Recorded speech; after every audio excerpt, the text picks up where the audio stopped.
Hello guys, I'm back with some Warhammer Chaosbane. Today I'll play maybe a bit on the mage, maybe on some other classes, but for now I want to keep experimenting with the Dragon Tamer set and see how I can make this build work better than it did yesterday.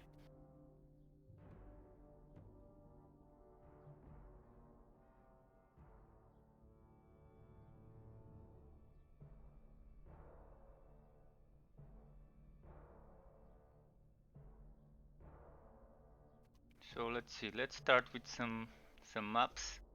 I'm wondering if I should draw easier maps so that they would be faster for the test, but maybe I should just keep doing Chaos 5 so that at least it would be challenging enough to push the boundaries of the build.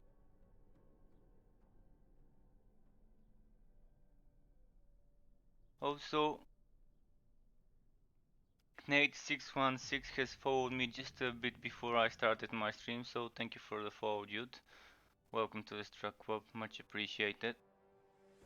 Now I'm gonna do what that Grand Relic map. Okay, let's do this one. Although when I use a potion my max HP is reduced, not the best mod. Maybe worth resetting this one.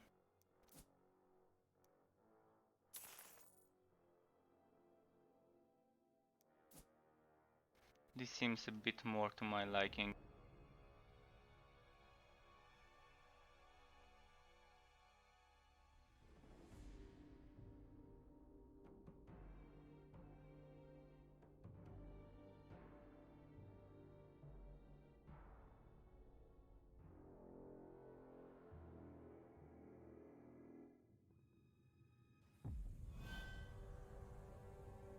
So I've decided to work around a bit on the skills. I decided to include Elixir of Power. I removed this passive, the Quaish Mastery. And I decided to try Phantom Blade. And just so I don't rely only on Breath of Fire as a fire spell, I decided to go for the Burning version here. So I have 1, 2, 3 magical and 2 fire spells. Let's see how this setup would play out.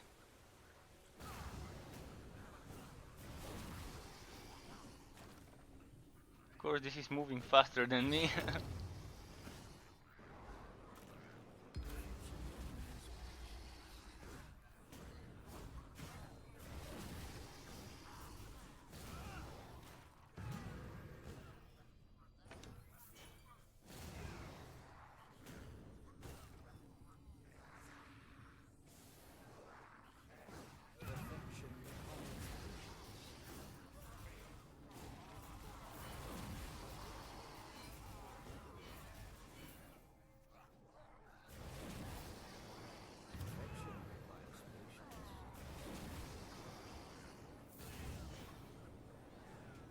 Trying to see how Breath of Fire could work with this build.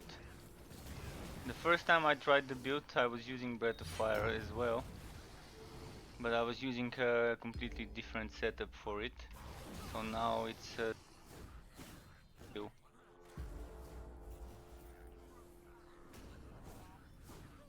I'm just thinking of some more ways to repel enemies.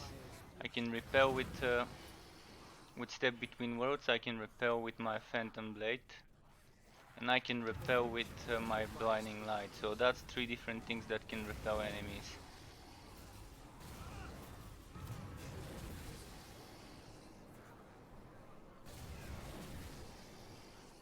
It's probably nowhere near the damage I'm getting from the other 2 mage builds, but it's not bad. At least the Breath of Fire is doing a bit more damage this way.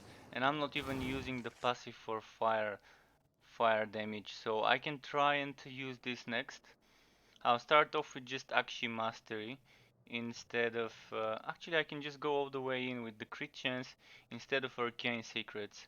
Because so far I've been focusing on the magic damage with this build, but maybe instead of focusing on the magic damage I should focus on the fire damage and on Breath of Fire. And the magic damage could be a bit on the bench. It would still be used, but not as the main damage type of the build maybe. Maybe Akshi Misao is better than Phantom Blade though.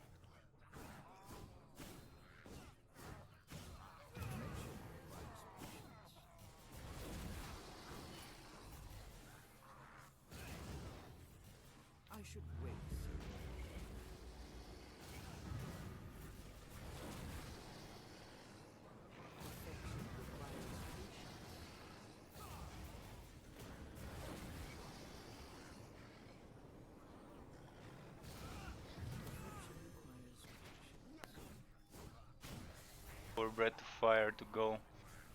Probably all the way to 2 million, but no more. And I think I was getting 3-4 million on my other on Morvel's build. Oh, 6 million? Was that from Breath of Fire? Maybe it was from something from the set.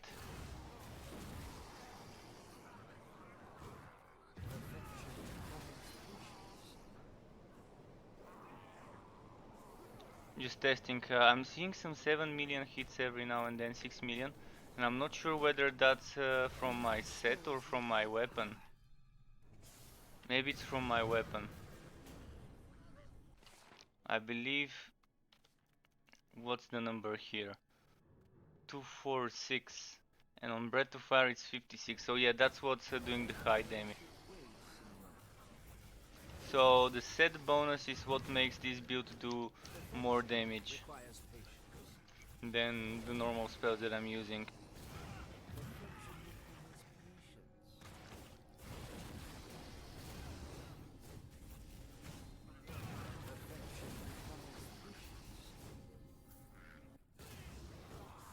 But it's a fluid, very fluid playstyle for this build. You kind of have to be very fluid when you're playing it because you need to keep juggling between the different elements. And this whole thing is what causes this, and it's quite nice. It's a good mechanic. It does remind me a bit of the Dusk Mage, where I kind of need to have a balance in between dark and light magic on Torchlight Frontiers. But in its own way it's quite different. I should wait.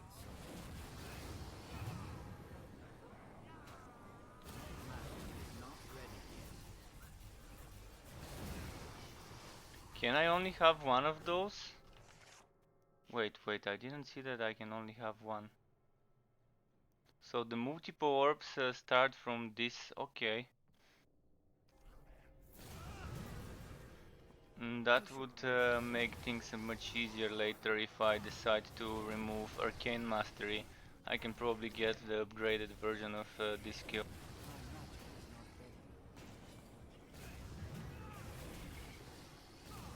Perfection requires patience.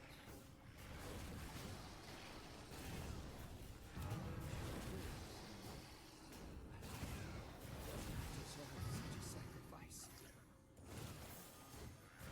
My magic is not ready. Okay, a lot of summons all the time of those enemies. I should wait some more. Perfection requires patience.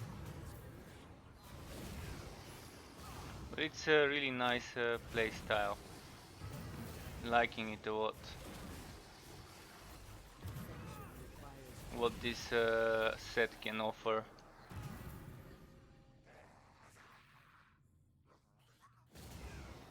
Okay, how's my wood quality? 4100.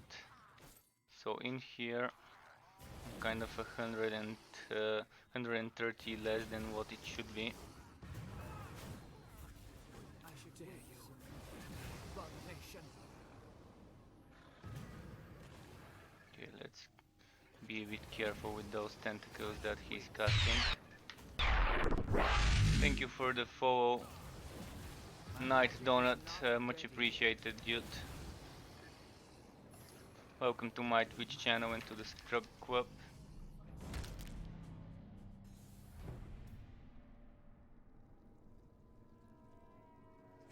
Okay, I'm gonna try and kill him quickly now.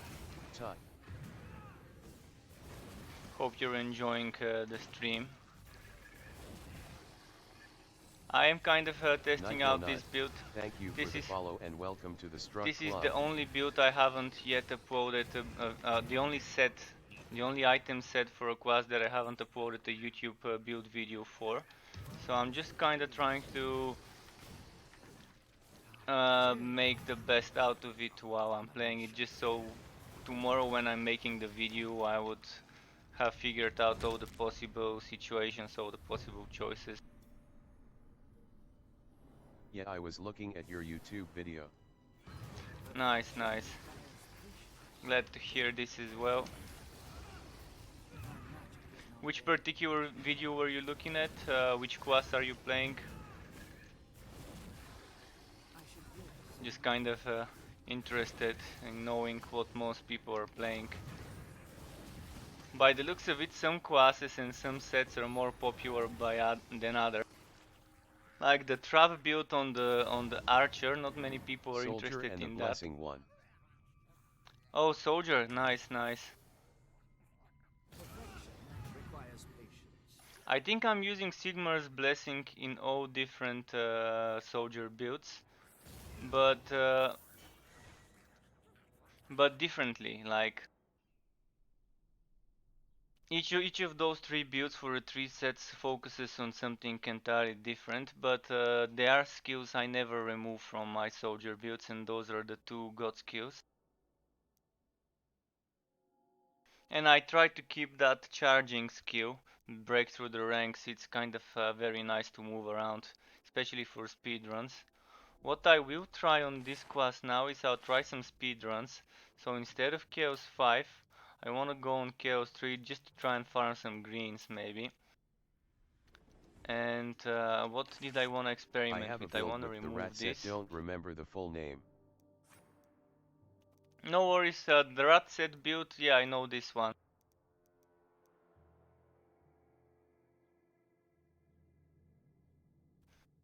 It's weird, I kind of named the builds depending on the items and things like that. So the rat set would be, let me check the name now, Sigmar's Charging Herald or something like that, because it's the Herald set. So I put this and I have 7 points now. Those 7 points, I can't upgrade this to something more unless I downmode this. I do want to keep the repelling here. Alternatively, I can just reduce that, remove that crit chance, but I'd rather keep that crit chance. And now, ideally I wanted to grab the purple etheric ray, But can but I soldier have can't. 40% critical damage? I only can have 20% and something else. Uh, for the 40% critical damage, you need a mage. You need a level 50 mage to do the blessings, because look at the blessing links on a mage. If you have a mage, you can do 4 links like this, and in those 4 links you I can have do it. something. You can do something like this, or like this. It doesn't matter which way you arrange them, whether it's 2 blue, 1 red, or 2 red, 1 blue. Each of those would give you 20 crit, altogether 40 crit. So you can transfer the gear in the warehouse, take it with the mage, bless it with the mage, put it back in the warehouse, and then use it on the soldier. It's always nice having a level 50 mage. It's capable of giving you 40 crit damage or 2.5% crit chance if you need some crit chance. You can even get, I think, 3% armor piercing, but I don't think any armor piercing builds exist at the moment. I mean, you can always make an armor piercing build, but you're Chai losing man, a lot that's of crit really nice damage or now that crit I know chance. that. I think armor piercing was something like this. Let me quickly test it. So this should give me 2 armor piercing, and I can get all the way to 4. So 4 armor piercing per piece, that means 40 armor piercing. So you can experiment sometimes. Instead of going for crit damage, you can try and get shit tons of armor piercing. Something that's a good balance is 5 pieces armor piercing, 5 pieces crit I have damage. 615% critical damage, so now I will have 700 plus. Oh yeah, you get half more. If you're using 20%, now you get twice the Okay, I blessings. will try. So you will have 815. If you have 615, you will have 815. Another thing that some people may want to stack on, although since you're using the Pistolier build, you already have a lot of armor piercing from the Pistolier. But if you wanna go even further on that, you can try half of them armor piercing, half of them crit damage. That will be IDD. 10 armor piercing and 20 and 200 crit damage. So now I'm gonna try and farm some greens on Chaos 3. I'm even gonna try Act 3. I usually skip Act 3. Sometimes I skip Act 4 as well. There's a lot of FPS drops when there's some mages in Act 4 that do some purple missiles that kind of fall from the sky. And those missiles don't seem to be optimized, and sometimes they can even get you to crash. Not on this act, on the fourth.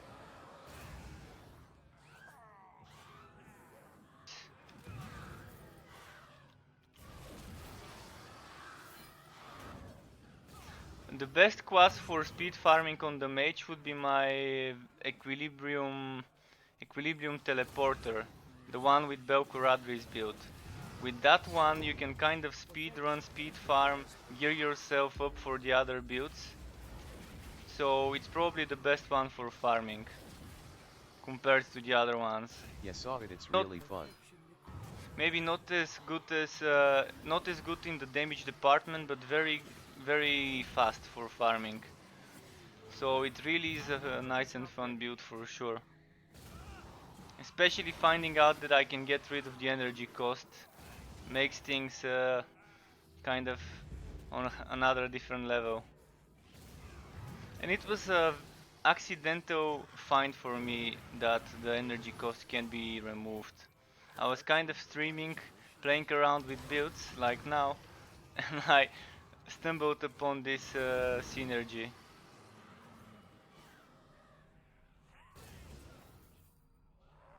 Okay, I still need to kill enemies, seriously?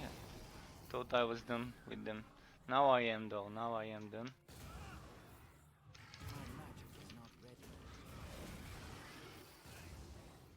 Okay, let's go kill us a boss. One thing I like with my build is that my health potion has no cooldown. Oh, that's amazing, yeah. That's so nice using this extra cooldown reduction for this. Especially if you're using the apothecary passive skill, it's perfect. You can kind of spam this and you can use an elixir, such as elixir of power, and then you have that 30% damage all the time if you keep spamming your potion. I'm not sure the what's it called. Potion IDD. of resistance is useful, but it sure would help on Chaos 7 if you're Yeah, all the stacking time. damage reduction. I should wait some more. I should wait some more. It's much nicer that we can have some interesting things with the builds, like no cooldowns on the potions or no energy cost on step between worlds.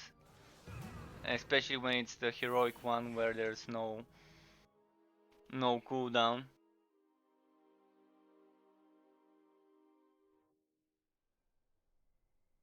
And as usual, I always say that in my videos, I may not be the best person to play the build, but someone else with the build might have much better results than me. At least I kind of try to make the builds find those synergies there in between the skills.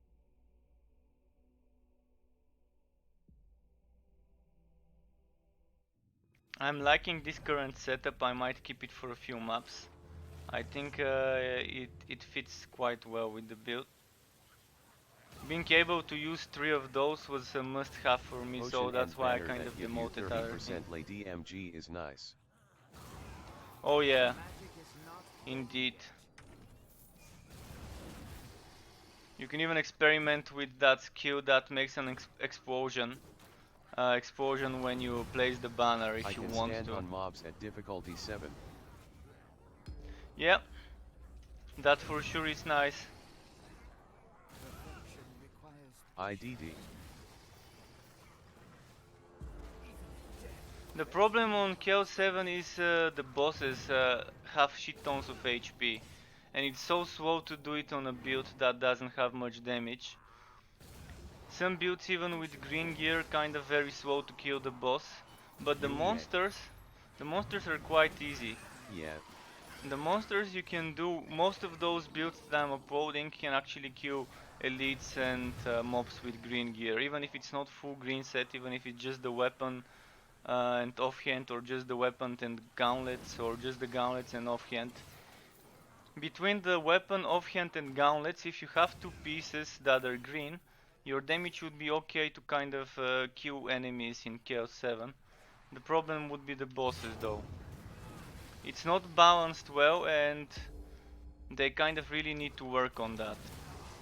It seems to be balanced for team play, but they shouldn't make it like this. They should Not so make lucky it with balanced green for gear. solo, and then depending on the players, increase the difficulty, depending on how many players are in the game.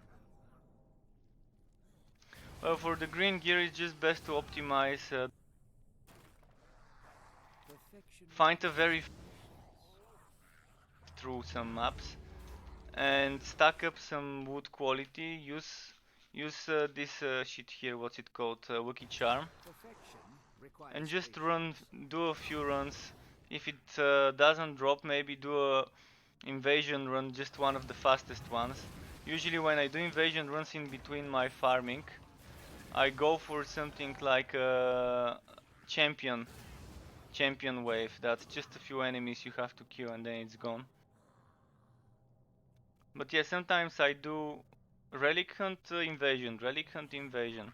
Perfection requires That's if I see like 10 maps without dropping a green, then I say that I need to do something else to force it. But at the moment I'm not using magic find gear though. I will try it. So if I would farm, I would probably go for something like this, and then I have 4 points, maybe I can place them again into something with magical damage.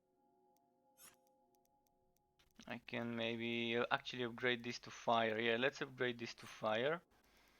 And now, since my gear work is 331, you can get this to 370 something, 80 something, if you get a lot of gear work items. So now if I wanna farm, let's see if I have something with more than 30% wood quality. I remember I had something with like 34, there we go, 34.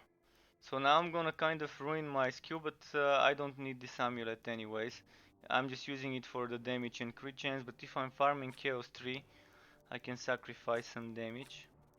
This one will give me another 2%. The boots would give me another 3%. What about the weapon? Let's see, this is 4 extra wood quality. Just trying to find the one with the most wood quality. Well, let's use this one then. Kind of just putting the best wood quality items here. So something with more than 29. What about my warehouse? Let me check the warehouse for something with more wood. Nope, no work here.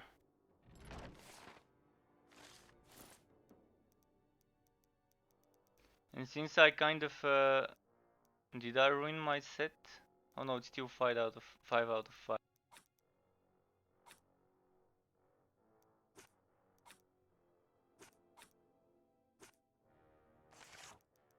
Okay, I'm missing a skill here. I'm not sure what I got rid of. Quay Shield, Master of Equilibrium. I'm missing some skill there, but really no idea what I removed. Was it this one? Yeah, it was this one. Okay, let's try and farm now. How is my wood quality now? 10% up. Not the best. If I were to use some of my other sets, it could go to 276 or something. And then 376 with the magic charm. Let's see now. Players can't perform crit hits. Okay. Maybe we don't need crit hits on this difficulty. But yeah, for this class the best farming build would be the Belcuradris with the equilibrium and veterans chain reaction.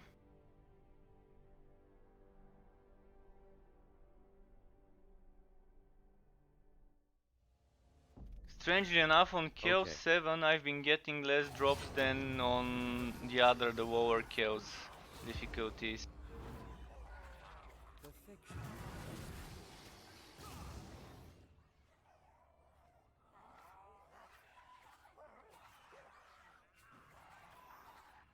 Maybe it can't because it's not a spell, it's just a permanent aura effect.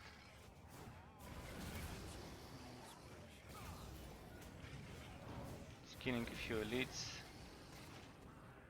Enough elites.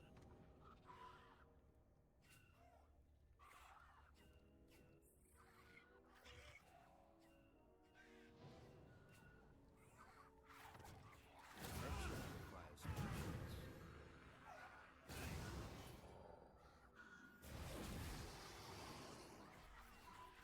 My magic is not ready yet. I should wait some more. Perfection requires patience.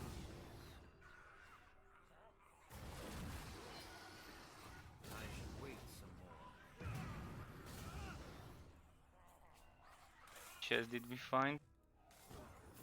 Perfection Medium chest requires patience. special, but sometimes the medium chests might give you some I should wait some more. worth opening them if you pass them.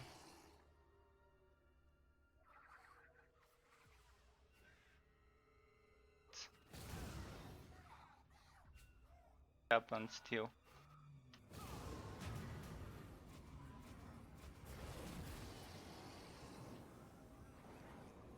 Perfection requires patience. Yeah, without crits he would have been dead long before now. Perfection requires patience. Perfection requires patience. EEIDD. Yeah, without crits it's a bit slow, but at least I didn't have to keep resetting the map, otherwise it would have just cost me.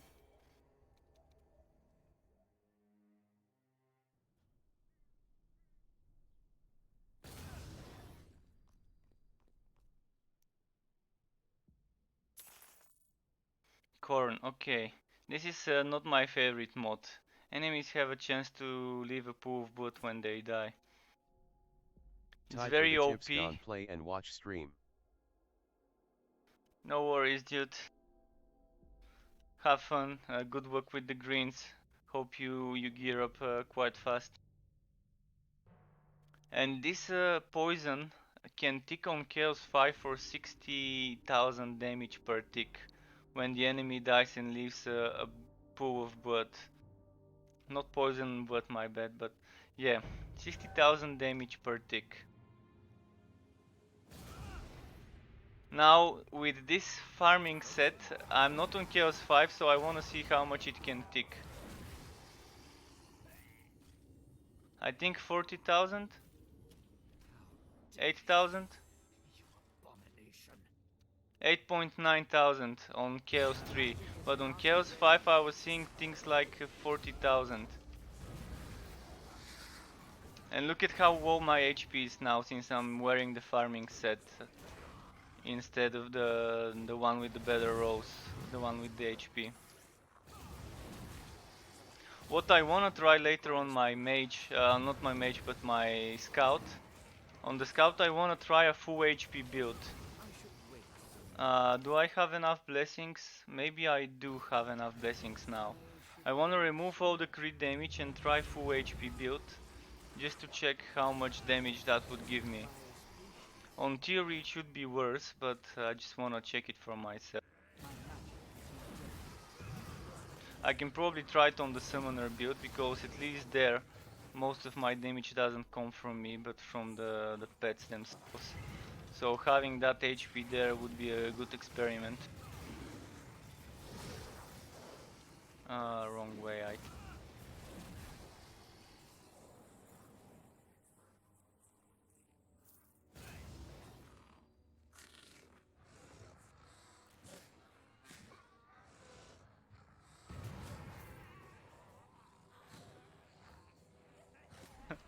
Okay, I kinda need to stop now. and just kill some enemies. Get that 100 monster quota.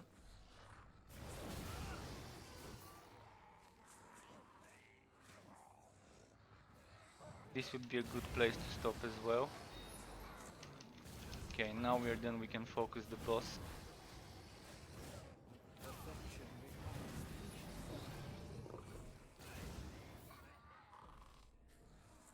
requires Good quick.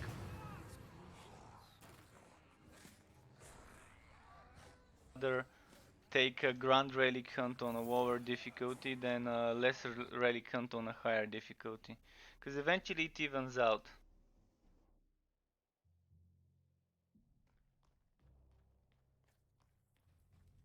I think 3,500 wood quality is kind of okay to make it worth farming.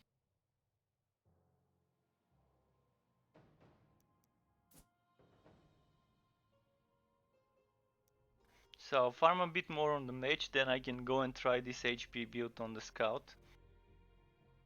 And then maybe I wouldn't mind playing any other character if someone wants to see some specific build in action.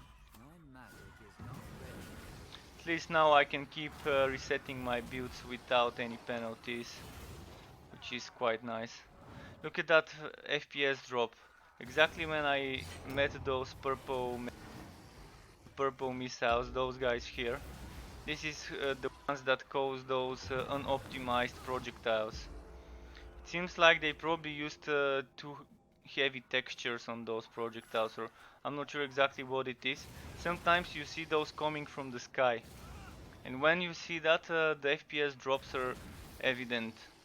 I've experimented a lot, and the only time I see those heavy FPS drops would be when those enemies are appearing and when they use those projectiles floating around the sky. It's a glitch and it's not supposed to be moving that way. Oh shit, the burning got me. I actually tried not to kill this enemy, because I know every time I kill him I kind of end up dead from the overpowered burning. And I don't think this is a fun mechanic as a difficulty, to have a burning that can one-shot you if your potion is not ready. I really do think this needs a nerf, the floating enemy that burns you after it dies. Dwarf can kind of deal with it easy with its invulnerability, but the other classes kind of can only deal with it with potion ready. Chaos 7. I don't think I can kill even on my overpowered undefeated build. Even on that I can kind of get killed by that burning. Because it may do a lot of damage, but it's still a squishy build when it comes to the burning. Serves sacrifice. My life does not deserve such a sacrifice.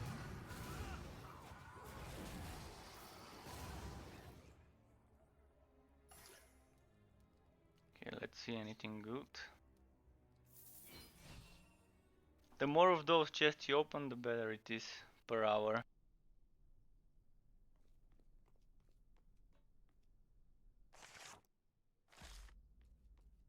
Okay, let's do a couple more maps here, then I can try the scout with HP.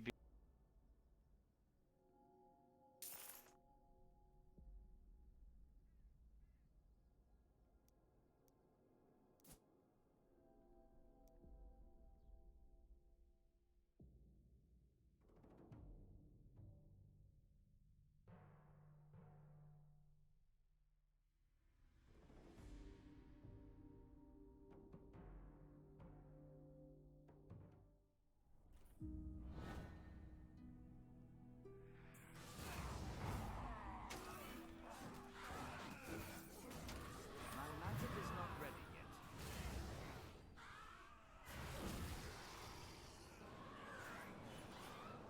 I'm gonna burn some of them.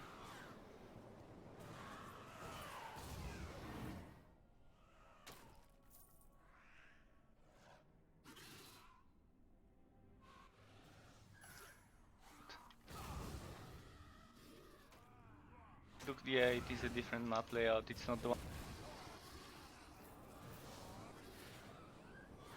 Let's get our 100 kills, I guess. Perfection requires patience.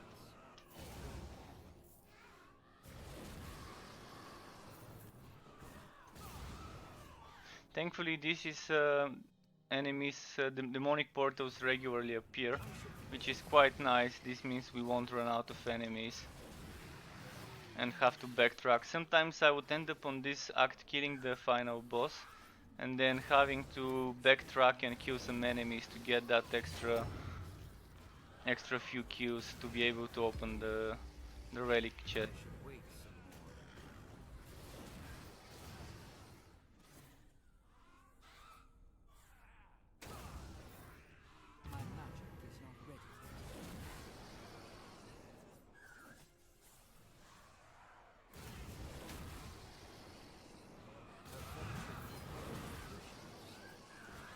My magic is not ready yet. Okay, let's keep moving. What's my crit chance? Very low. Very low, but that's because I swapped out my good items for some wood chance items. So I swapped out, what did I swap out? This one. This lost me a lot of crit. And I removed the sentinel, which lost me another % of crit when standing static. And this passive, at least the burning passive, should be giving me some extra crit chance based on the burning enemies around me. But even then,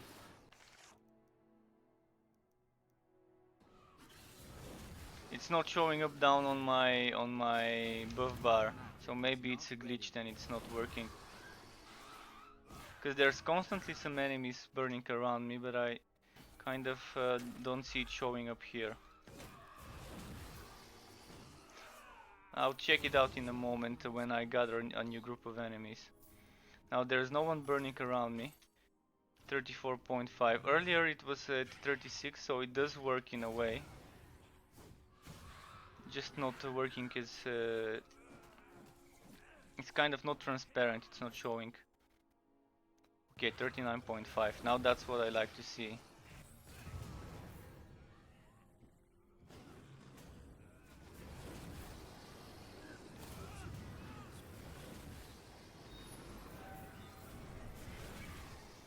My magic is not ready yet.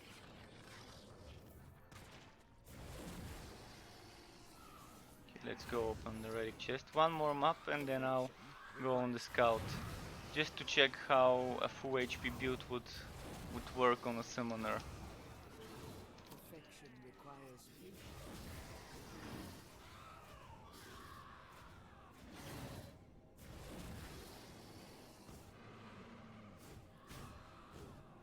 Perfection requires patience. Perfection requires patience. Okay. Maybe it could give me Act 1. Let's see if we'll be lucky with an Act 1 map. Act 3 again.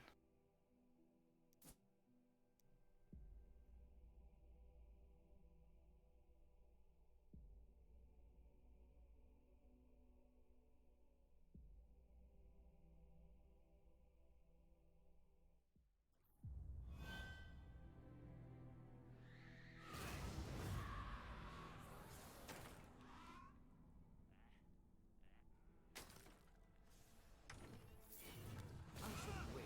I'm wondering when we would see Skaven as enemy in the game. Maybe the next act would be something where we actually fight Skaven. Perfection requires patience. They are saying that soon they will be adding a new character to play, which I'm assuming would be a witch hunter kind of class. Something like Victor Soulspire would be great to have in this game. Like that kind of a person, that kind of a class.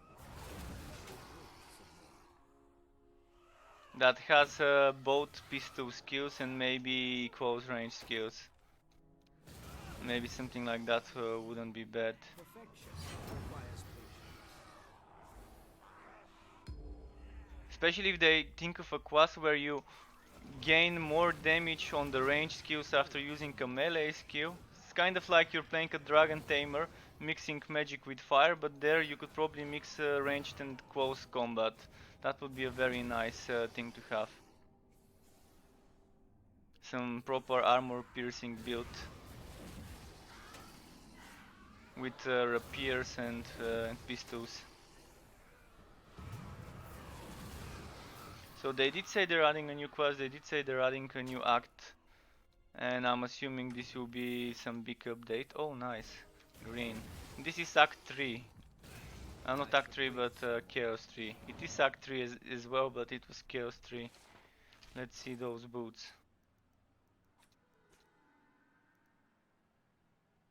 16.9 thousand, not really good. Kind of one of the lower borders, kind of very close to the lowest possible. I think 16,000 is the lowest, or 16.5 thousand is the lowest with green gear in regards to boots. I saw someone on Steam is collecting like a table of all the different items in regards to what the min and the max values that you can get on the mods are. If this guy ends up watching one of my streams, I wouldn't mind showing him some of my gear just to get the data.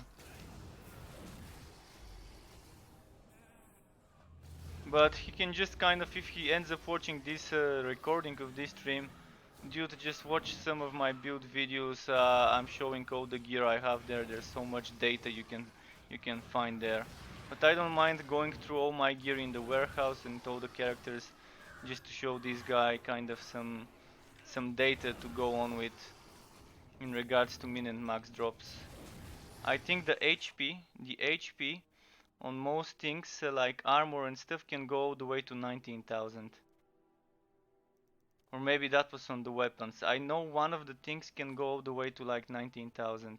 Because I've seen 18.6 thousand or something like that, which means it probably goes all the way to the next rounded number.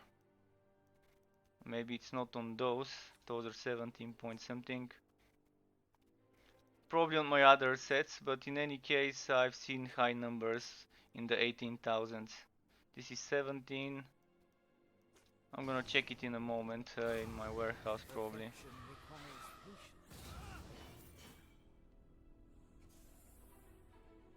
And cooldown reduction, I've seen cooldown reduction on weapons like axes go all the way to 13.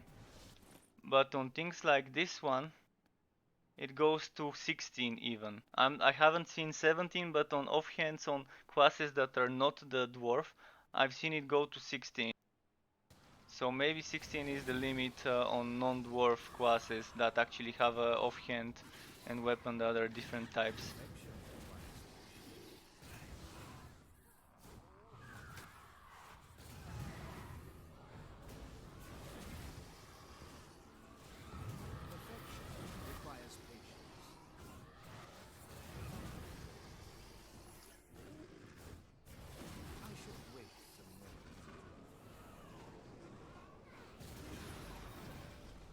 Okay, let's swoot and leave this map, and I can switch on the sky. And as you see, Chaos 3 does drop, and this is on 3.6 thousand wood quality. And it was like my map number 5 or 4 on this difficulty. Before that I got another green, I think on another difficulty map, but maybe that was before I started streaming. And when I was recording video today, I did 4 different maps when recording Chaos 5 footage for my Slayer build today, and the third map I think was the one that dropped me a green on Chaos 5. But sometimes it glitches and takes more than 10 or even 15 maps to drop, which is where I either change characters or do an invasion or re-walk, exit the game and walk back in.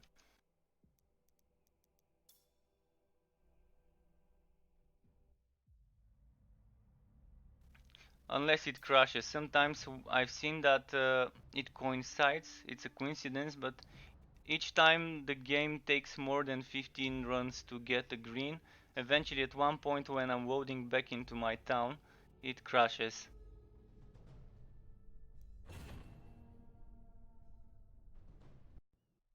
With some error message that I should email some logs to and the email for the purpose. So let me. Actually, I don't even need to give my gear to the mage since it's HP that I'll be putting. Let's start blessing everything. I wish I could just right click instead of having to drag the things. So I'm gonna go full HP build, losing 400 crit damage just to get 27,000 HP. But this is the class that can afford. Oh, it's not even 27, it's nerfed. It's 2.1. Because it's 455. And if you do one, it's. Let's see if you do just one of them. Just a quick test. So, I know one of them is 455, but if I do one site, it's 1093. So they seem to have nerfed it.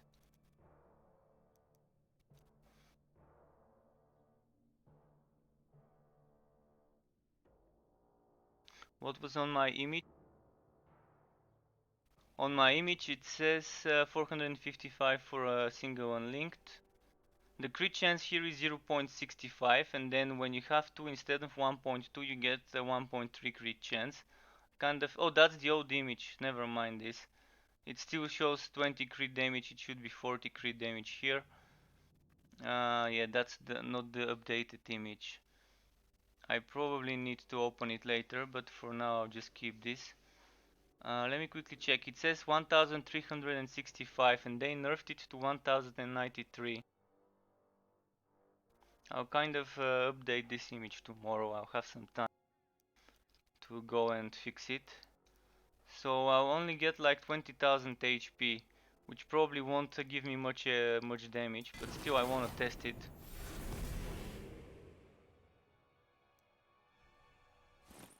Okay, let's keep checking.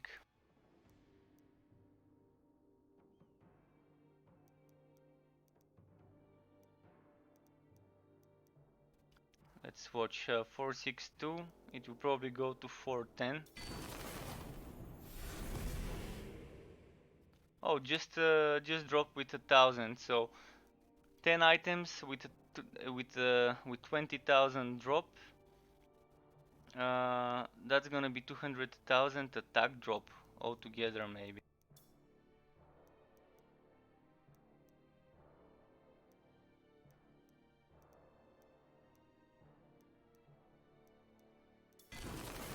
But maybe before it was too powerful, the way you could stack so much HP, and then with the executors, before they nerfed executors, it was even more powerful stacking HP on this build, on this class. Actually, on any build, this class must have been very powerful if you just stacked HP and HP regeneration. So I see why they wanted to nerf it. Okay, let's go for this. The thing is now later when I want that crit damage I would actually have to keep transferring back to my mage. But thankfully I won't be playing this class more after I play it a few times today. Tomorrow for sure I won't be.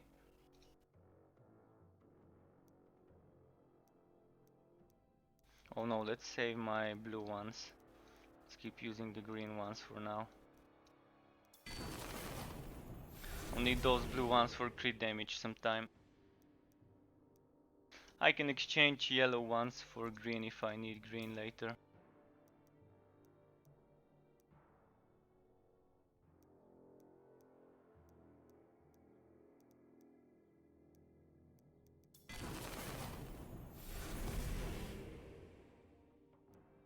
If only the executors was on the Slayer. The Slayer can have so much HP. So much HP. You can have around 300,000 plus, like 360,000 HP on a Slayer. If you had something like the executors on him, and some extra health regeneration on the gear, you could have been a beast there. A beast with a lot of HP and shit tons of damage based on the health regen.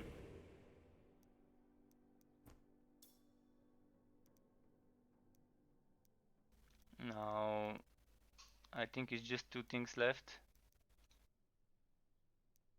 I'll have to use some of the blue ones.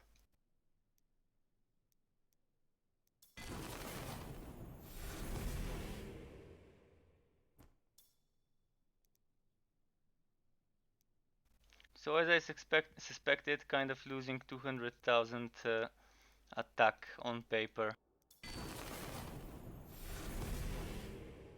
What I want to see is how the non-paper attack would be.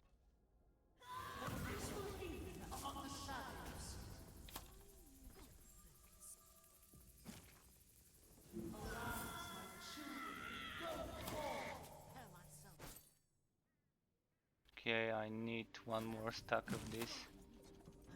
Now this will take a while to get all 4 stacks. I need the perfect timing.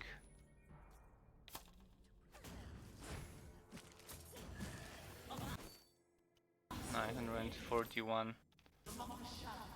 Okay, yeah, I'm losing around. Before I used to get it to a million 500,000 attack. Now I got it to 941,000. Let's try a relic hunt just to see the difference. Cinch. I don't want cinch.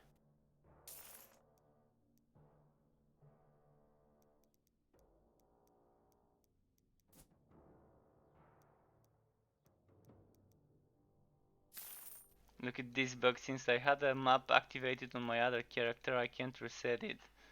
And I can't start a Grand Relic map on this character. Okay, let's use this one. I think I'm doing Chaos 5 at the moment.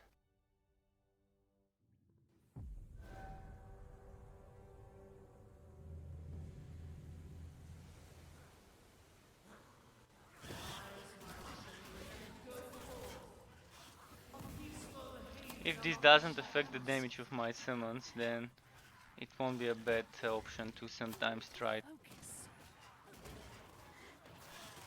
But my damage suffered quite a heavy. Yeah, kill. Oh, it's Chaos 4 even, it's not even kill. And this guy, I can barely kill him without my summon.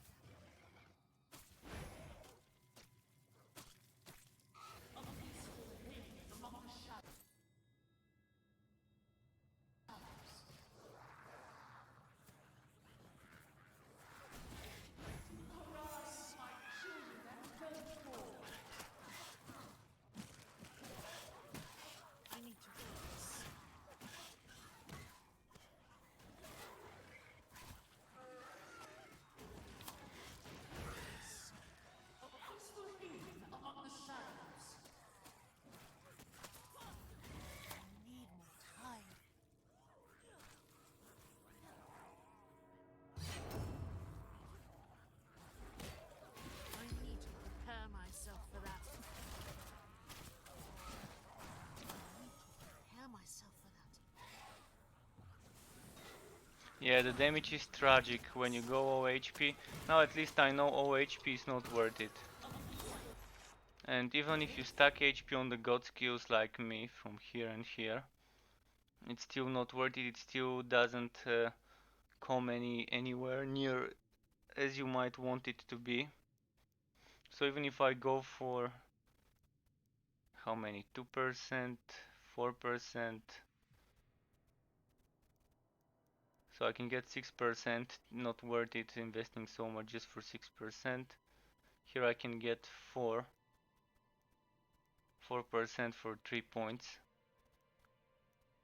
But here I can't get any. What about here, any HP? So here I can get 4% for 4 points, or 6 for 6 points.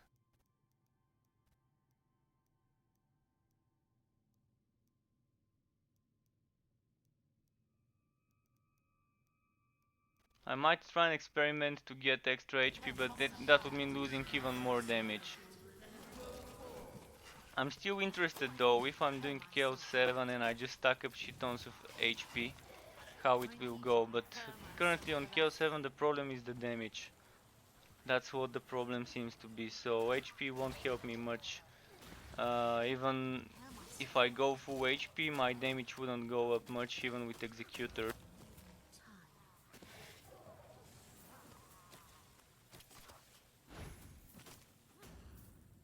Especially after the nerf. Maybe before the nerf it would have been possible to become powerful. If they didn't nerf the Executor's Dagger, maybe this class would have been able to do Chaos 7 without a full HP build. With the build I was using before with the crit damage. Or maybe if every single piece of armor could roll some extra health regeneration, it would have been nice.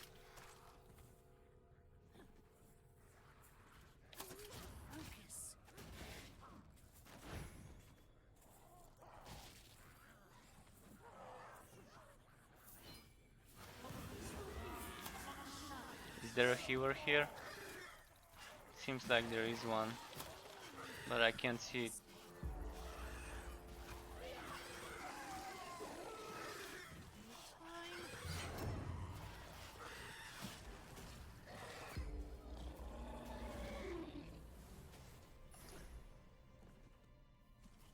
So yeah, full HP build not viable. At least I know it now.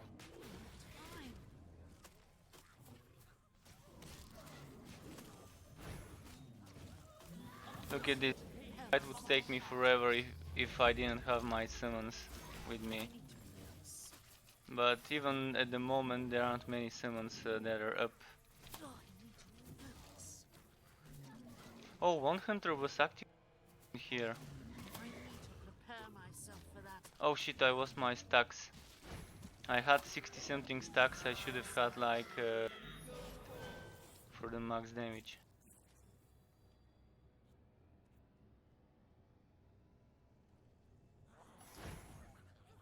So this is good info to know that it's not worth it sacrificing all the crit damage or crit chance for some HP in the gear. Okay, let's go back to playing the mage maybe. Or maybe I can play a different character. I could probably play the build I uploaded today.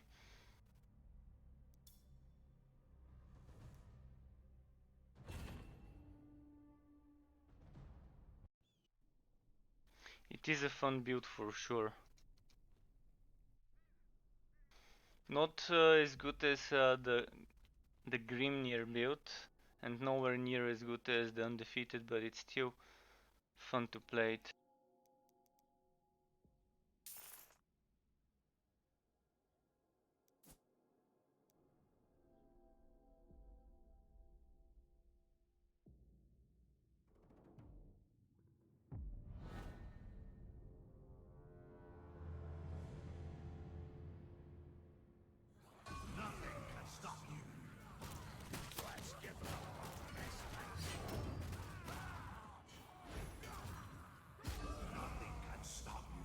Ah, what setup am I using? Okay, I'm using my default setup.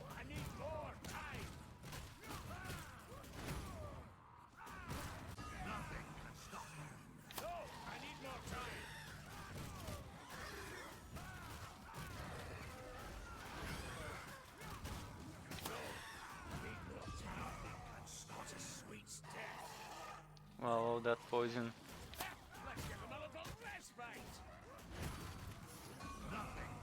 Ah, shit. I almost fell inside the poison.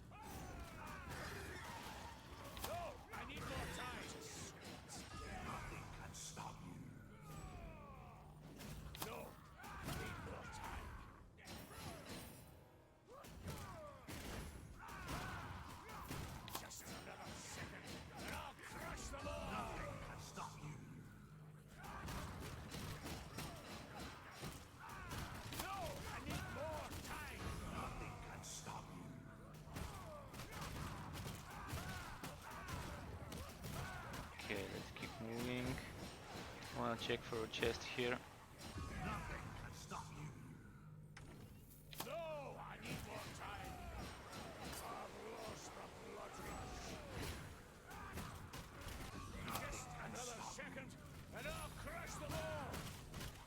I think Cleaver still needs a bit of a buff to make it better.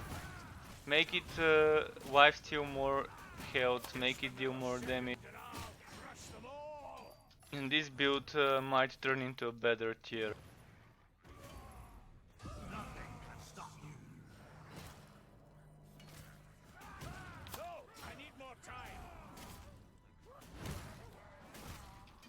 Oh, did I see 48 million or was that 1000?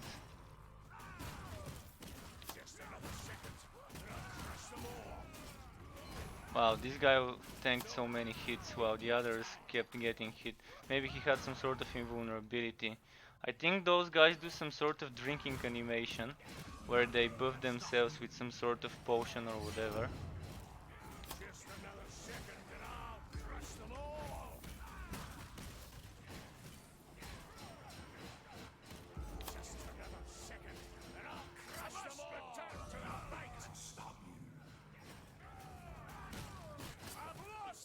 Where did the tentacle go?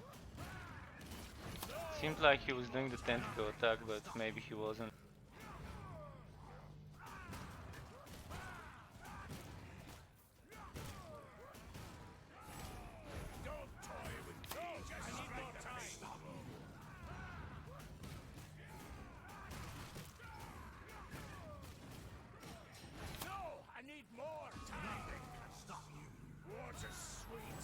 Oh, that was a nice crit. I didn't see how big it was, but it made a lot of damage. Oh, nice. An axe. And it's the one I didn't have, actually. Between the two I didn't have, this is one of the two axes I was missing as a green one. So now I just need a Victor's Tribute. So Impatient one, not a bad one at all.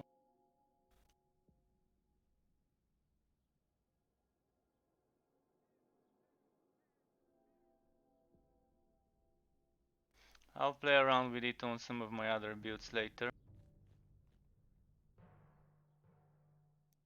What difficulty was this? Chaos 5. And it was a greater relic because I can't start a grand relic unless I go on my mage and reset this one.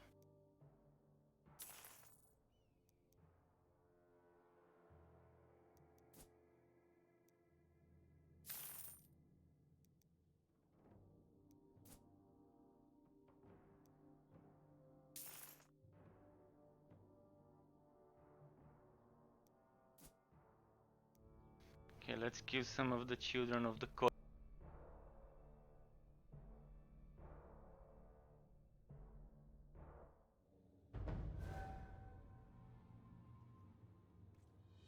Let's see the damage from the butt pools. 4.9 thousand, let's say 5,000.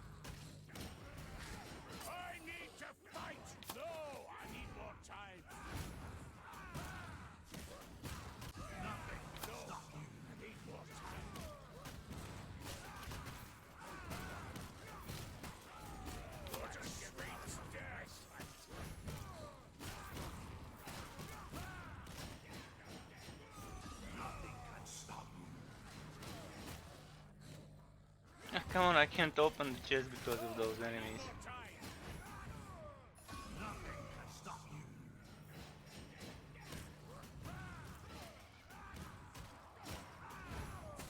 I think I'll stop here, kill some enemy.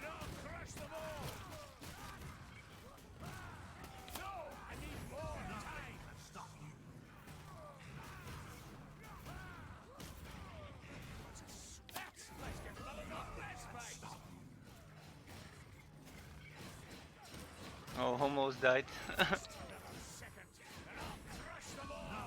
Where did he go? Did he heal up? Or did he die? Maybe he died because of the bleeding. Because moving enemies take a lot of bleeding damage from me.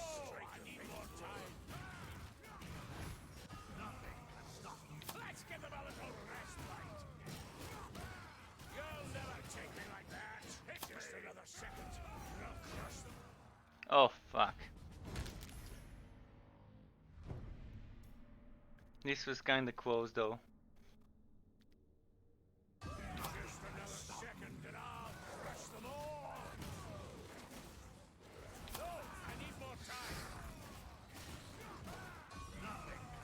What are the map mods? Boosts of both enemies resist control effects and move quicker.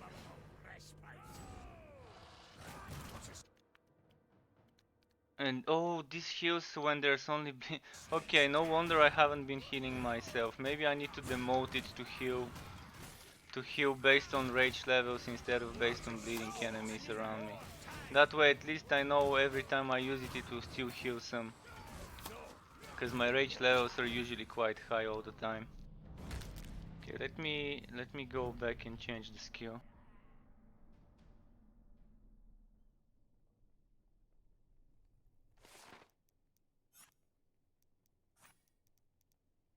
That way, even if I run away from the enemies, I can still heal up, which means I have 8 points to spend now.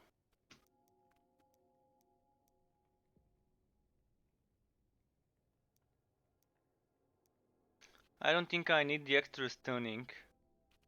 Like attacks stun bleeding enemies. Because I'm stunning with this skill, I'm stunning with this skill, and I'm stunning with this skill thanks to Ring of Resonance. And when I stun, I make them bleed thanks to this one.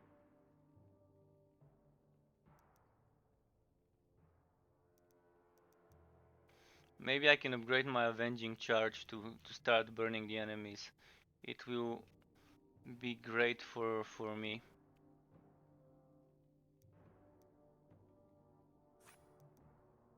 Nice.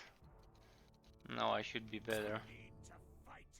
This means more burning, which means each burning can crit, and each of those crits can give me some extra health.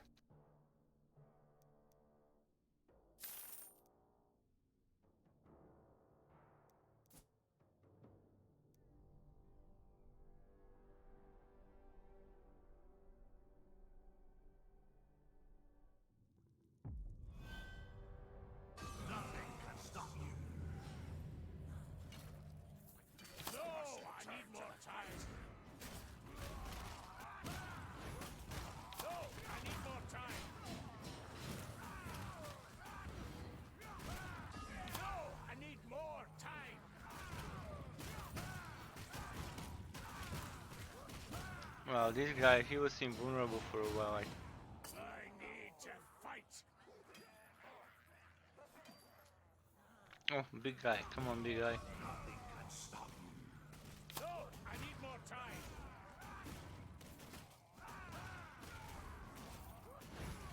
Nothing can stop you.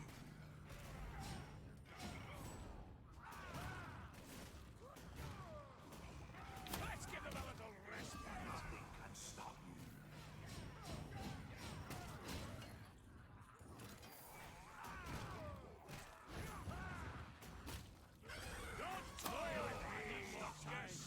Yeah, much better healing wise now.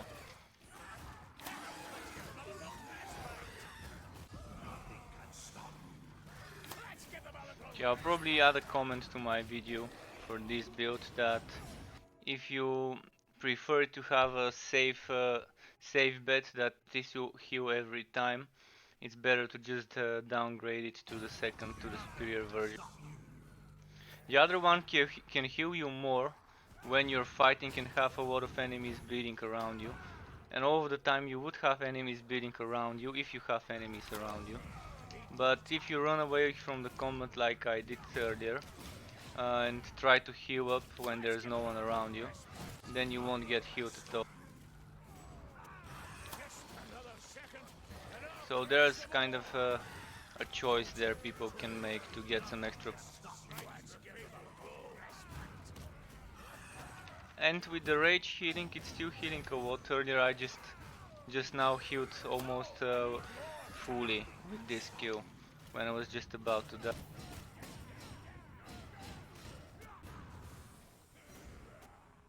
What's this one here? Insatiable. Okay, this is from my axe.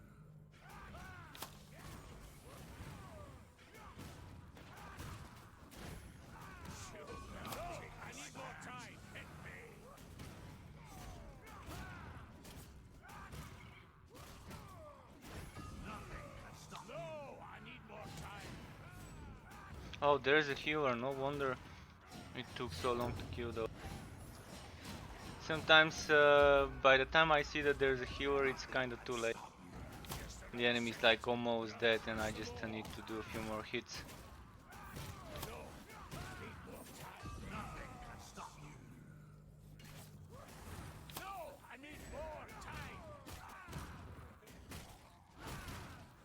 Look at him, he's taking 30,000, and then he'll take like 5, 6 and or 12 million.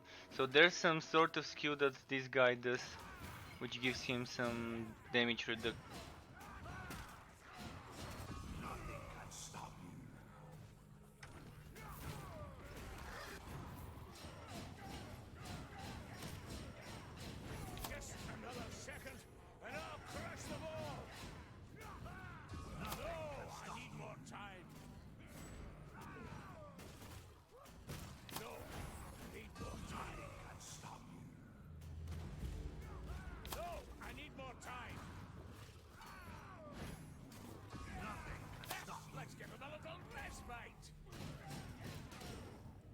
Up, up, up. Don't die, don't.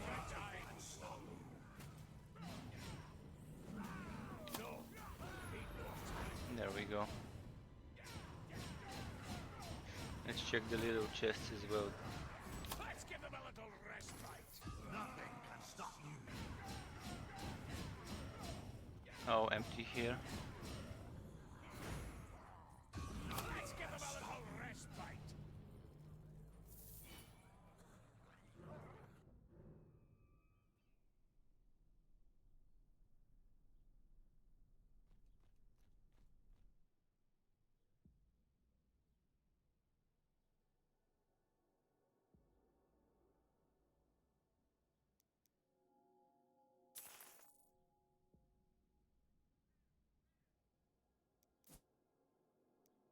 I do want to be performing crit.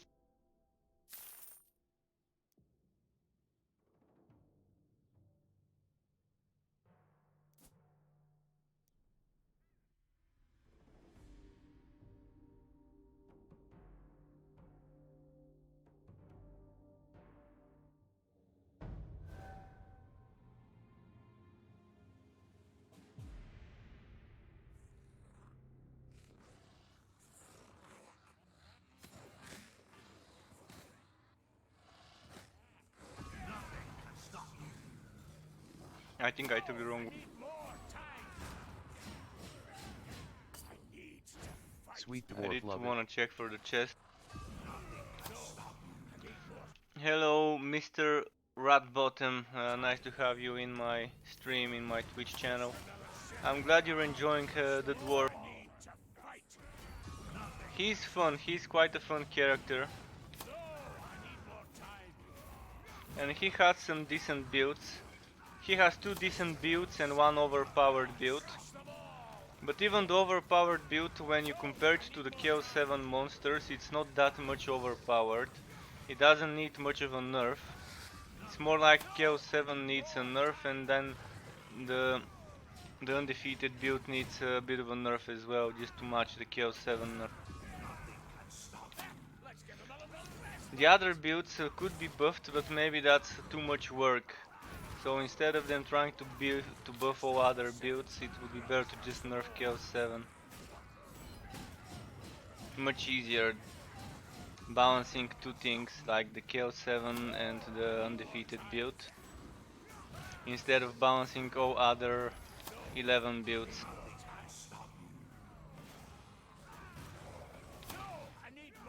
And by builds I mean sets of the character. Because there's like what, 12 sets altogether, 3 sets for each character.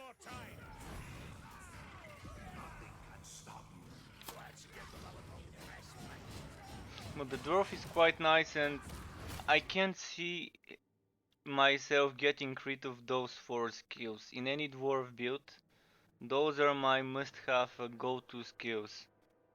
Maybe I can see myself getting rid of Strike of the Anvil sometimes for some fun builds when I'm not when I'm not farming, when I'm just kind of speed running. easy difficulties, but it's too good of a skill to get rid of. This is too good, this is too good. This is amazing. This I can always get rid of, but it's really good because it gives you mobility, it allows you to run away from the combat and heal up. It also lets you move through the map quicker, so it makes your runs faster than usual.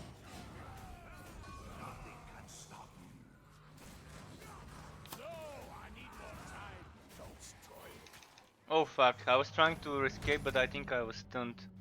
Because neither this worked, nor did Avenging Charge work.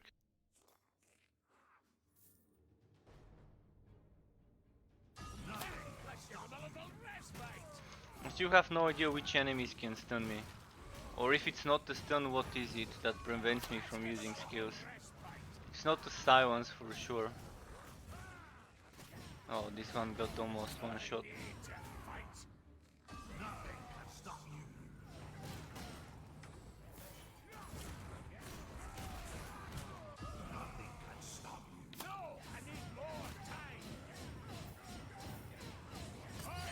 Well, I still need to kill some enemies.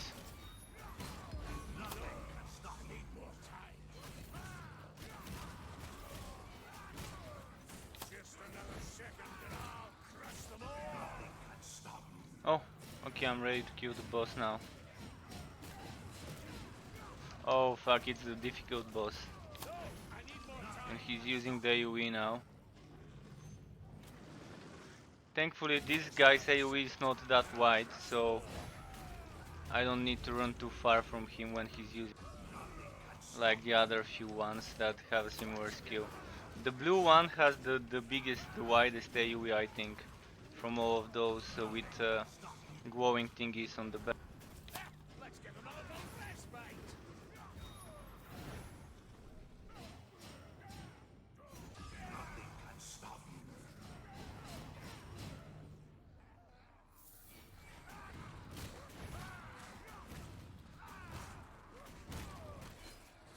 Stomp, stomp, jump, jump.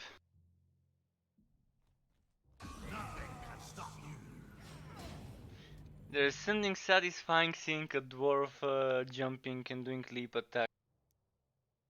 Like this little guy reminds me of Muxy Bugs from Chicago. Was it from Chicago? No, it wasn't from Chicago Bulls. It was from Charlotte Hornets, I think. Back then when they were shooting Space Jam. Was it 1996, I think? And Muxy Bugs, this guy could jump, man. He could do some dunks, slam dunks. And he was, I think, less than 160 meters tall or something like that. Don't know the exact size, but he really was short.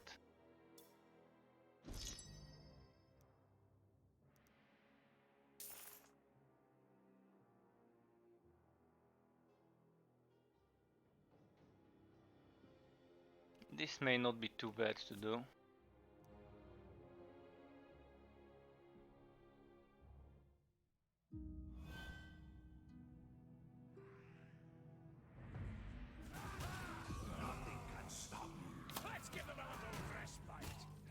Oh no, don't heal him, don't heal him.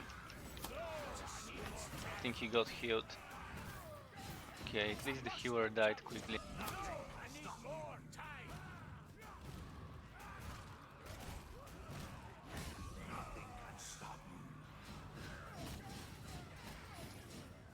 Okay, I might die quickly on this map. Especially with all those big guys pulling me.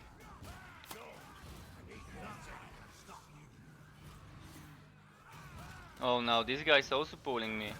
At least the healer died. But here we go, another one.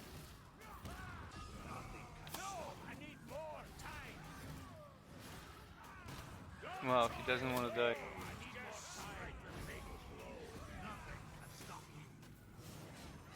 Okay, if they don't want to die, I'm gonna move to the next group.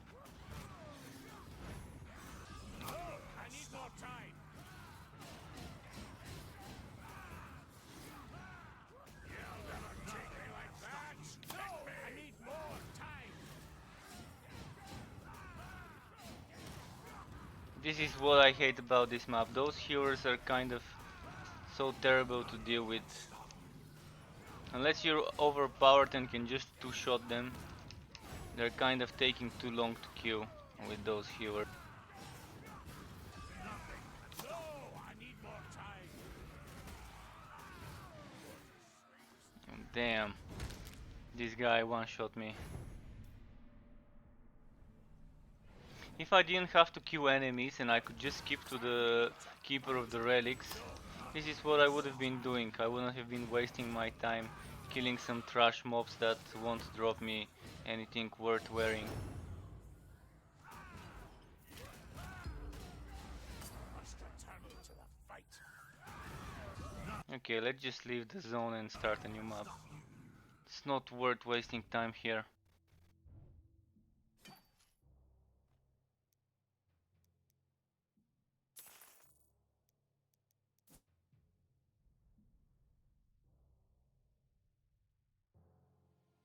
Time is gear in this game, so yeah.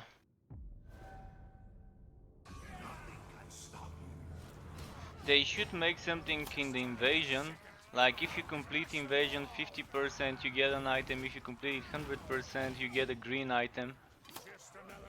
Maybe at 50% it could give you some heroic item or a few heroic items, but when you complete an invasion, regardless on the rank, a random green item could be given to the people. That would make doing them worth it more than just for farming some rings of resonance and things like that. At the moment, the only reason I would see myself doing more than one invasion run complete at 100% would be for rings of resonance and maybe some of the other rings for some weird builds. Oh, 46 million crit, this was nice.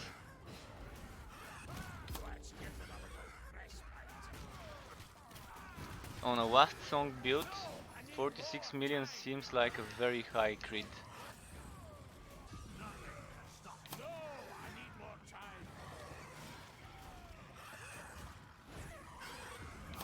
And I'm not sure what did it, but I think it was Strike of the Anvil that did this crit.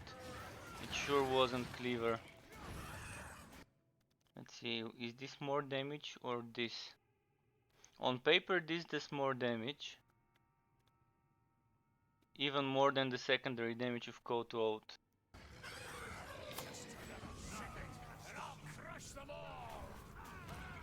But so far I've seen the biggest crits from Strike of the Anvil, not from Cleaver.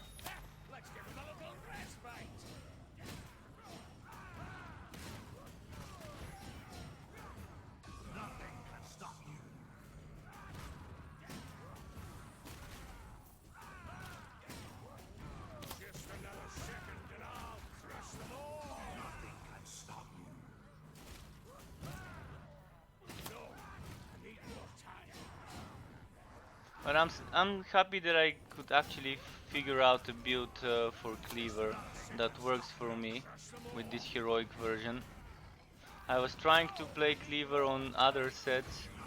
I even tried playing it with this set earlier before I kinda geared up the build, and it didn't seem to cut it, but at least now I can do Chaos 5 with it with kind of not much troubles.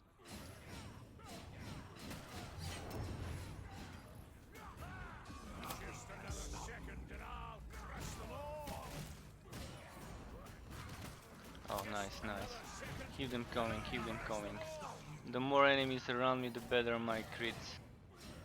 I'm not gonna kill this one, I'm gonna return and go where I need to be.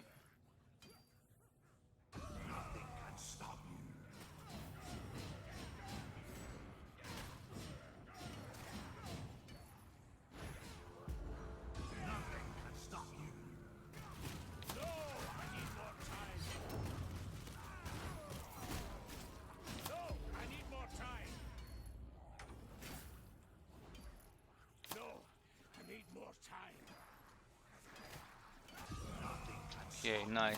It's good that it's swallowing them when I put bleeding on them.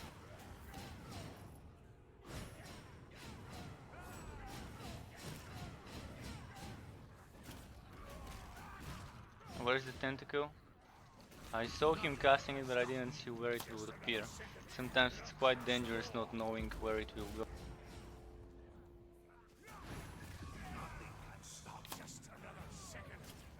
I really like when I'm playing Slayer build to have demonic portals regularly appear, which means I would always have some extra enemies to bleed around me for some more damage.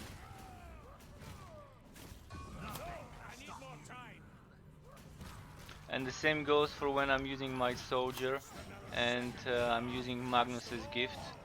I do enjoy having more enemies spawning while doing bosses, so that I wouldn't need to switch to a grudge settler for the boss fights. The difference between a grudge settler and Magnus's gift at max stacks is 150% more damage, because you get 200% with grudge settler extra damage, but with Magnus is 500, which is 150% increase, like 1.5 times more.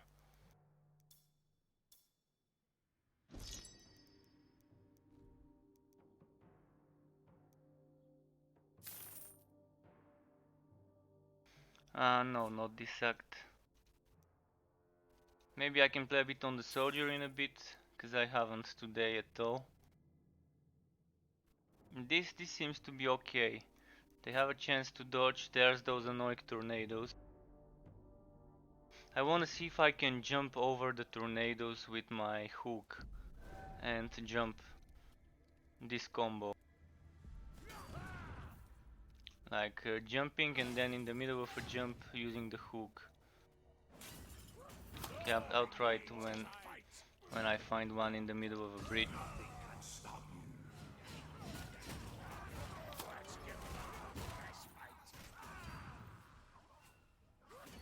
Yeah, I can do it, nice. It's good to know that I can actually jump over those with this combo. So using number 2 and then space.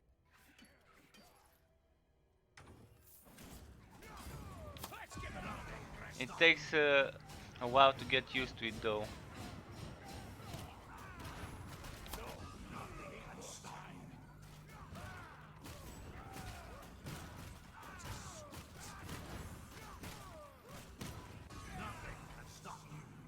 Wow, those are quite tanky. I think they're buffing each other.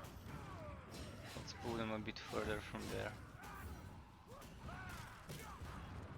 Look at him, he's barely taking any damage. 200,000, 300,000.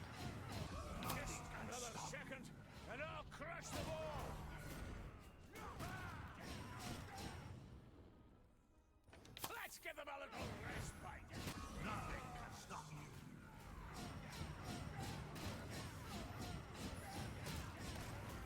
I need more time. Nothing can stop you. What are the modes? Chance to dodge attacks, okay. Let's give them a little respite.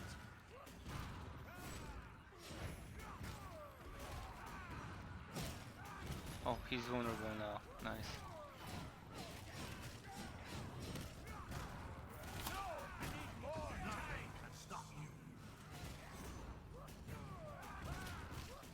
Nice, that's some decent crits.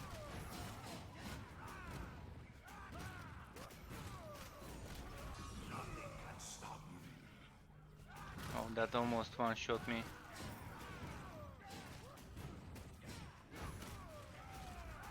When I can't see my cursor, it's annoying. Now I couldn't see where I'm pointing and just kept jumping left and right, not where I wanted to jump. Many people have been complaining about this cursor, so it's not just me.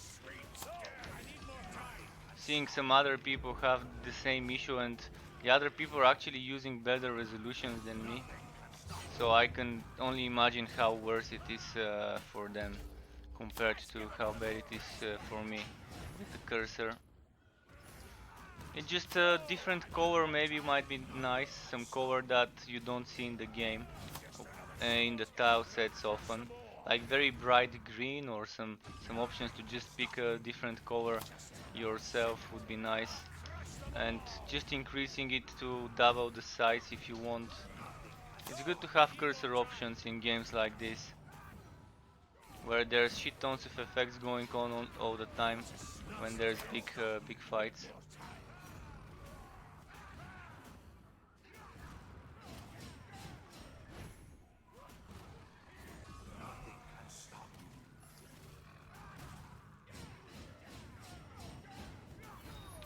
Oh, 40 million. This was a nice crit.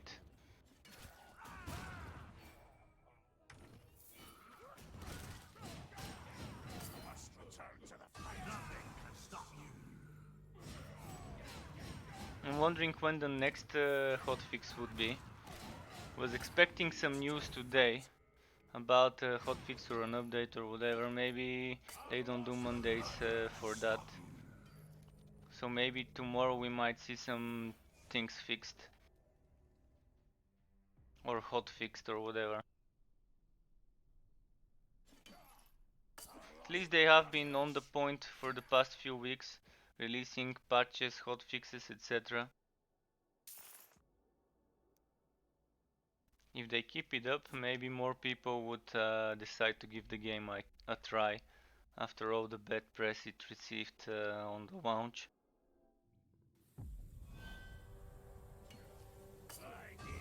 The most important thing on a ARPG game is more variety in the end game though. People get bored very quickly if it's too repetitive, too stale. But of course it's a new game, so we can't expect to have so much variety at the start. But we can't also expect them to charge that much for what they're offering as well, so here I can agree with the people that think the game is overpriced, because I do think it is as well.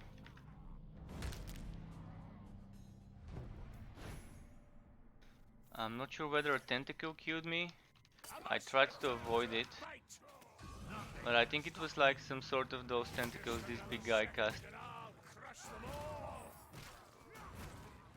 Did you see that other guy here? He was moving and all the bleeding kept killing him. I think I've seen 2 million ticks crits on the bleeding when the enemy start moving. When I was recording footage. Let's give them a little respite. Those the big guys that keep screaming, they tend to move often and they do take a lot of damage with the bleeding. Another second, and I'll crush them all.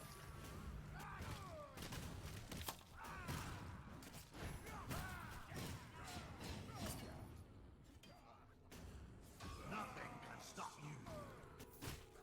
He's invulnerable now? Now he's vulnerable, okay. I need to Two of the hits were very bad, because he was on something.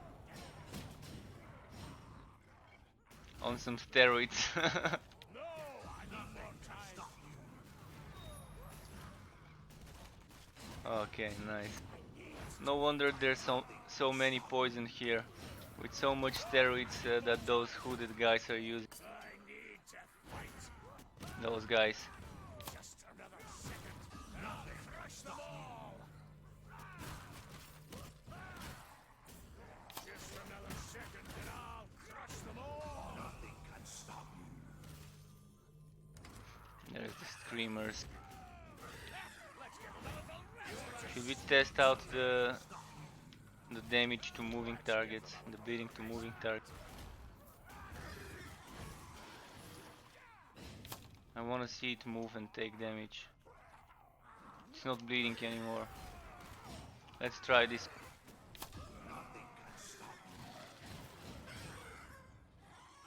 Okay, that's not much. Didn't go more than 200,000 bleeding. Let me move and see the bleeding now. But he needs to move. I want to see him move and take damage from the bleeding. And I'll crush them all. It's this skill that I want to test.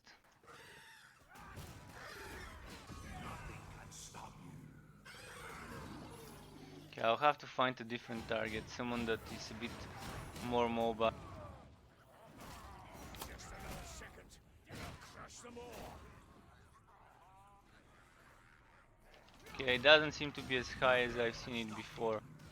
Might have seen some other skills do that damage.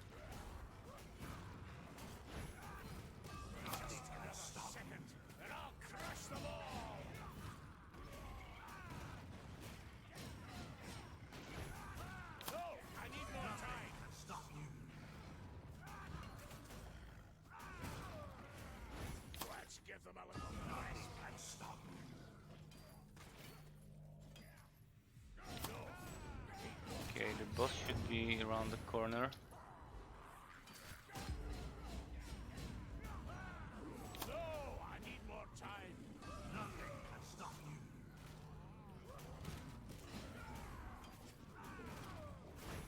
Just another second, and I'll crush them all. Let's give them a little respite. Nothing can stop you.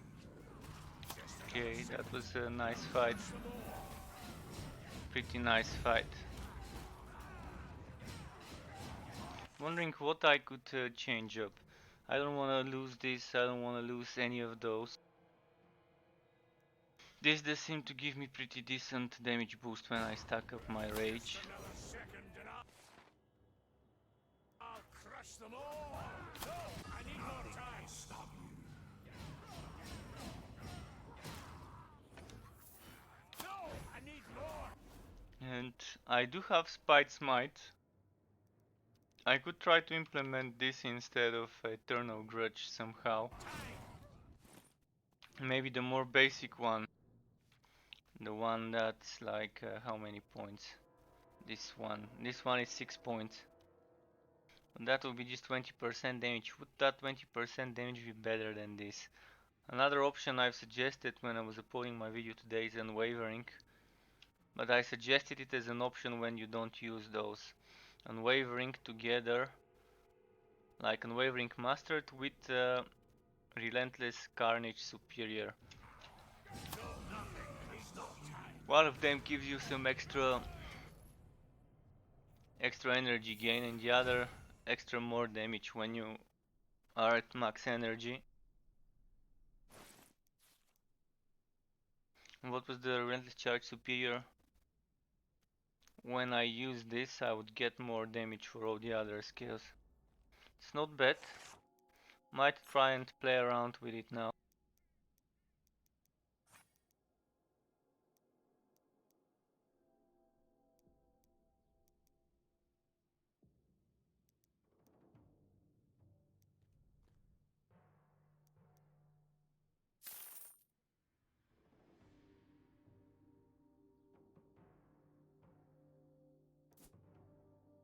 Those are some okay modes.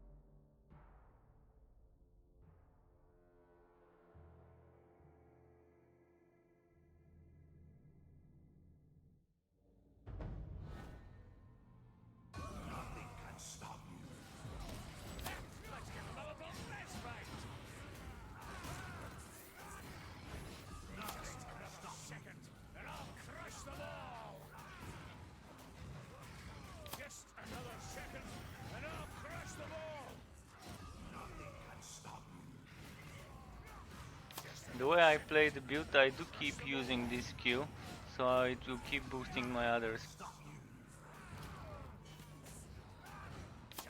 I'm not sure if it's for a few seconds or just the next skill cast that gets boosted. You can see it here, the damage. Actually, I'll have to just test it where there's no enemies. Now 238, 236. I need to kind of get rid of some of the enemies and then use the skill.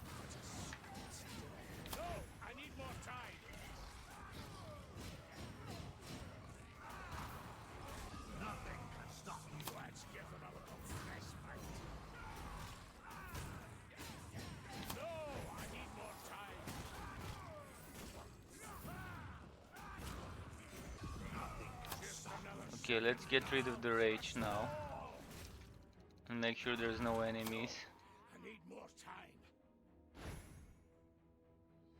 197.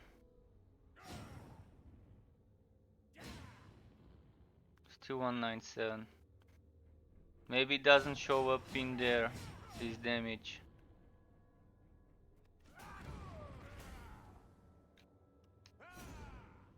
Okay, in any case, I'm sure it should work. Should add some damage. Probably it just doesn't appear on the tooltip. Let's give them a little respite. Nothing can stop you. No, I need more time.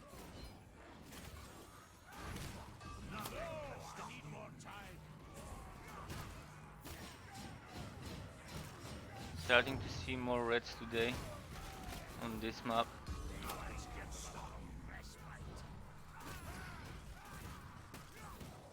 Ah, I should have dodged. I didn't even notice he was using his skill. Sometimes it's very hard to notice when some enemies are using the skills in the middle of the combat.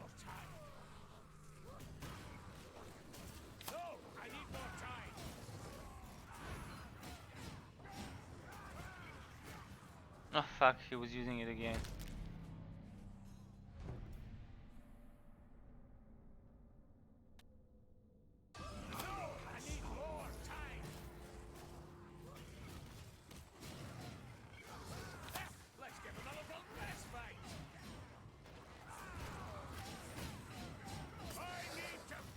Oh, wrong way. Well, I can still kill some enemies here just for the quota.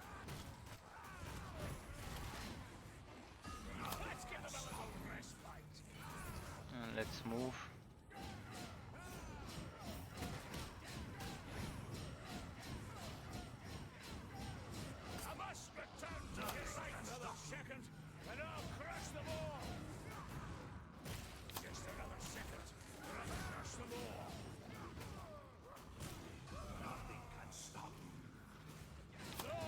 Fire wave coming.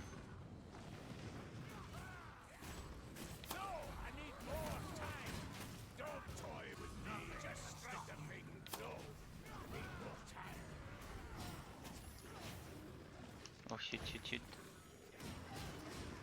Fire wave incoming.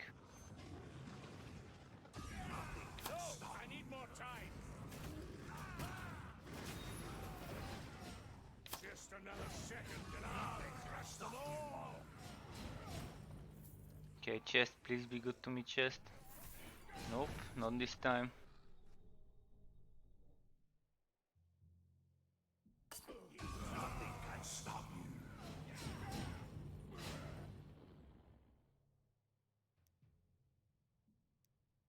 Should I get rid of that Grand Relic map on my mage? Let's do 2 more maps on this character and then I can go back on the mage. Because this Grand Relic map, I won't be able to use it on other characters unless I clear it with the mage or reset it.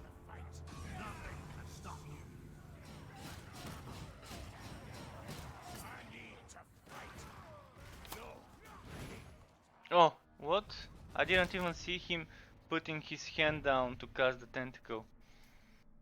That was like some ninja cast he did. Like he looked like this as if he was stunned. But maybe he was just casting the tentacle and wasn't actually stunned.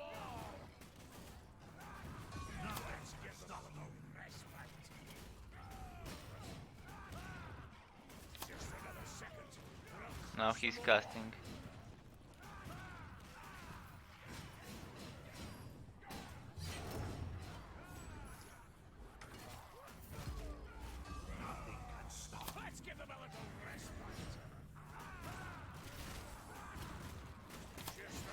Would be nice to see all the stacks down there in the buff bar. Like how many stacks of bleeding enemies I have around me in total. Just to know if I'm maxed out on the damage side.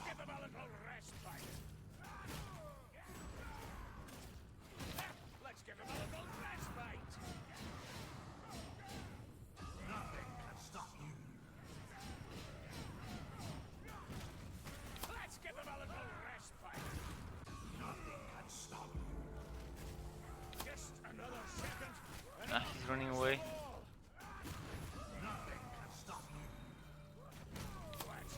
Oh boy.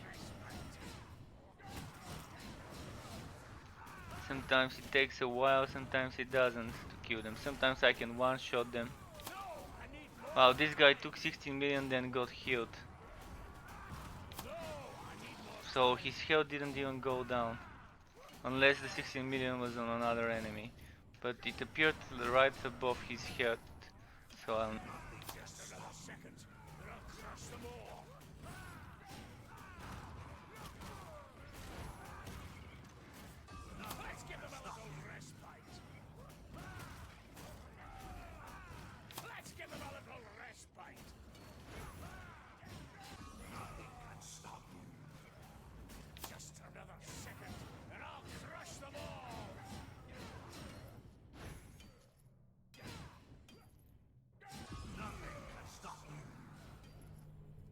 another second and I'll crush them all! Let's go for the boss. Think there's anything else worth killing here. Nothing can stop you! Just another second and I'll crush them all! Okay, I keep getting the ones with those things on their backs. I'm not sure if some of those bosses have higher chance to drop good stuff than others. But if there is something like that, then I would assume those, since they're the toughest ones to kill. Or maybe the strongest ones, not the toughest ones to kill. Maybe those would have the best drop chance, if there were such sort of a division. Oh, there we go. It's as if the game heard me. What dropped? Mountain Pendant.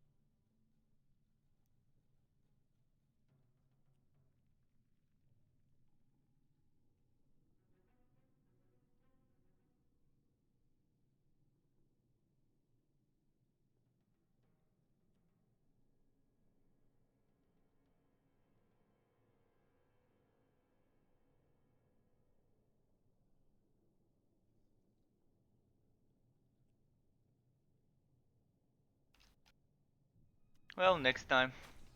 At least it's my first green Mountain Pendant. Come on, chest, drop me a better one. Some other time. I need more time!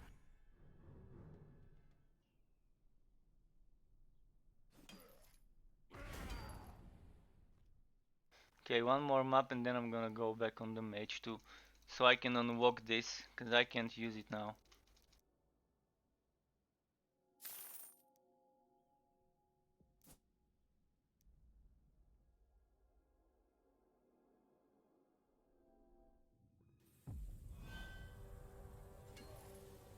I need to fight! Nothing can stop you!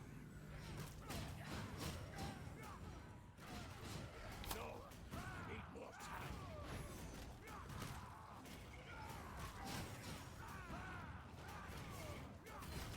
Nothing can stop you! Okay, he's not taking any damage. Barely. Is there a buffer nearby that I'm not seeing, or is he just tanky on this map? Oh, 20% armor. This explains things.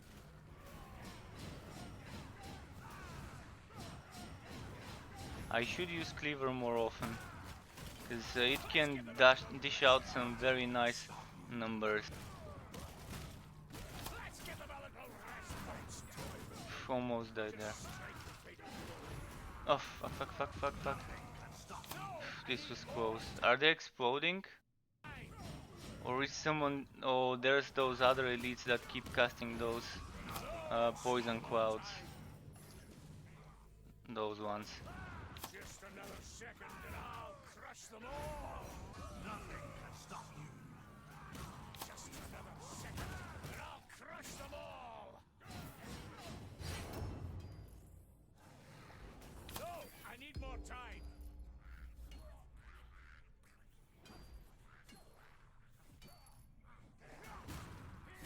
Nothing can stop you! No, I need more time! Let's give them a But it's funny how I was just talking about the drop rates of the different bosses, and then just by saying that probably those ones with the glowing things above their backs would be the ones that drop the best stuff, or have the higher chance, and then bam, he drops me a green item. And I rarely see drops from those guys, I mostly see the drops from the chests. Even the medium chests have given me more drops than the bosses.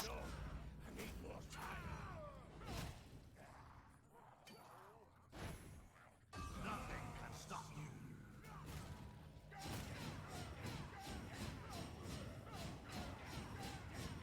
I've lost the blood rush!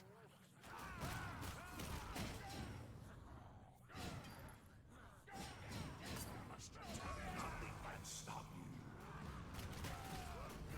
Just another second and I'll crush them all! Oh, wave incoming.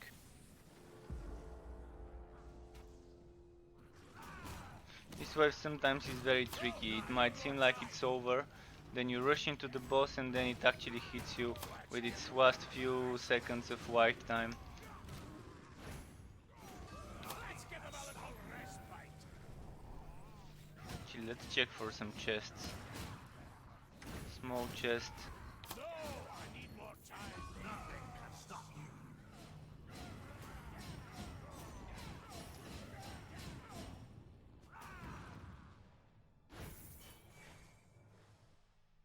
Okay, let's go back a bit on the mage. Maybe we might get lucky there too.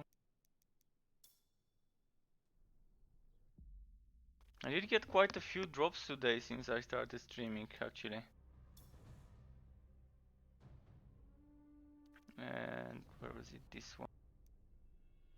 So Bragi was on Chaos 5, Euntir was on 3. I can maybe move Euntir on Chaos 4, but this is not the best farming build. The one I'm using at the moment is not the best because it doesn't have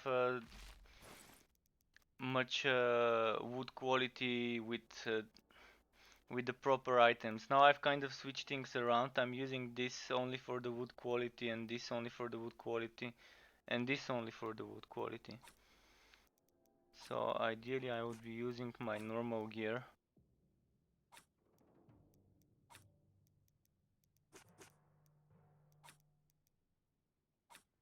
Oh no, not this.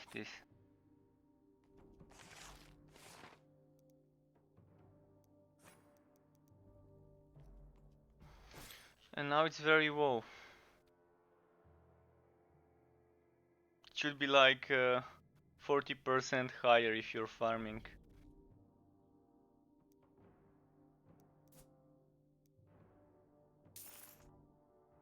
Let's go, let's try Chaos 4 maybe. It won't be too slow, but it won't be that bad on the wood quality.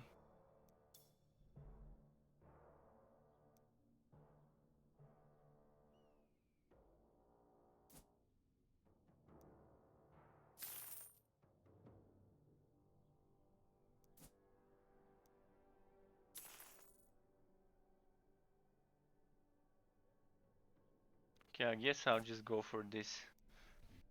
Probably get one shot when my energy is full though. So I kinda have to keep my energy low.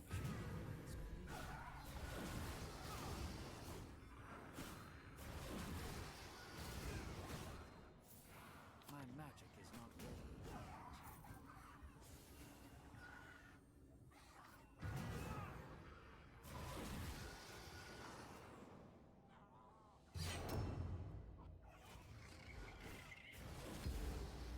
My magic is not ready yet.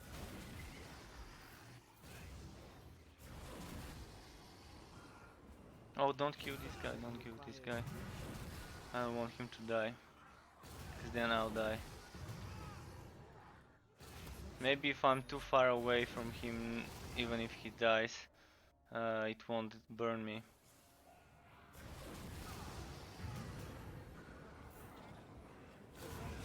Requires patience. Oh, something happened. I lost sound for like a split second. The game got muted and then it unmuted itself. Like as if everything froze. Some wiretapping mechanics. This is what happens when someone wiretaps your phone and there's that same thing on the phones.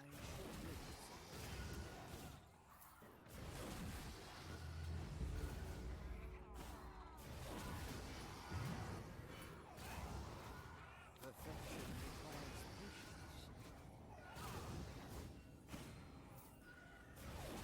Perfection requires patience. Okay, Chaos 4 doesn't seem too slow for a speedrun.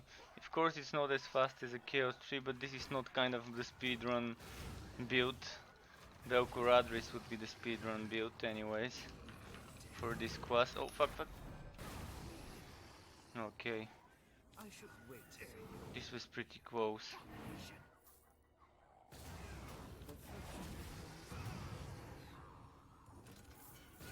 Sometimes when I try to move away and I end up clicking some of those things. Some of the menu buttons. I wish I could move this over here in the corner. Perfection requires patience. Perfection requires patience.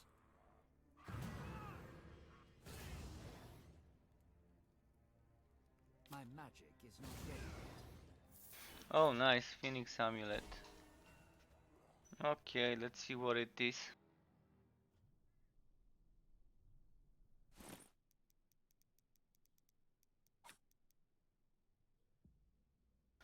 A lot of cooldown reduction and damage. Man, if I had some place to sacrifice the crit chance, this would have been a very nice piece of equipment. 32% wood quality, damage and cooldown reduction.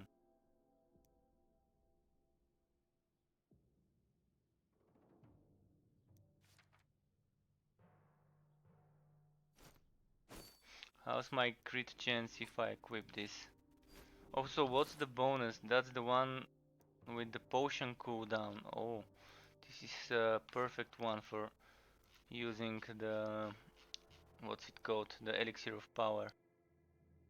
I'm at the moment experimenting, so I decided to try experimenting with Akshi Mastery for the extra crit chance. And I'm using Lucky Charm, but if I remove Lucky Charm and add Elixir of Power, and maybe downgrade this one, remove the crit chance and just use the burning, then I can squeeze out some stuff.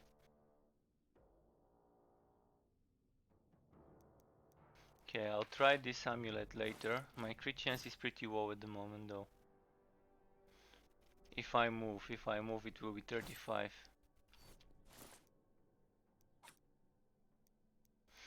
But later on I'll try experiment with it. For now let's bless it before I lose my fragments from dying.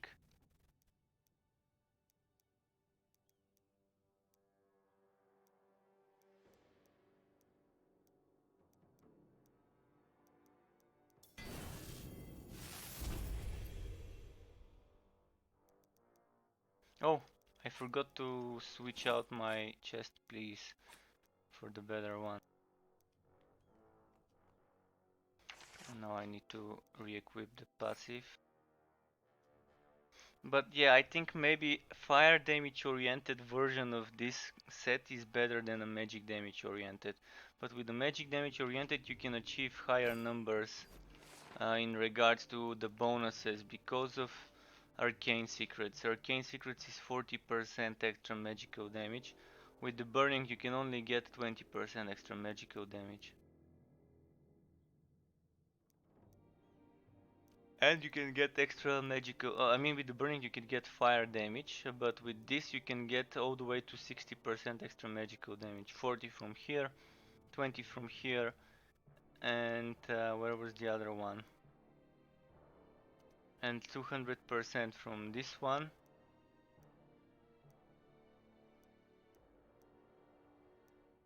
Another 20% from this one.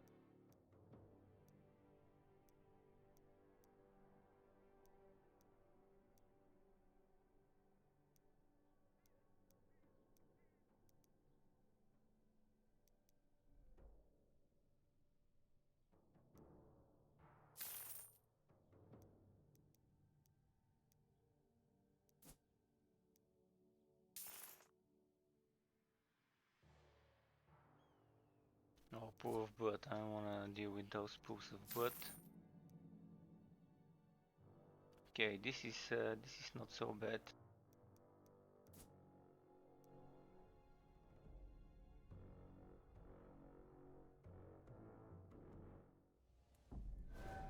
So now that I equipped the correct items, my HP is a bit more.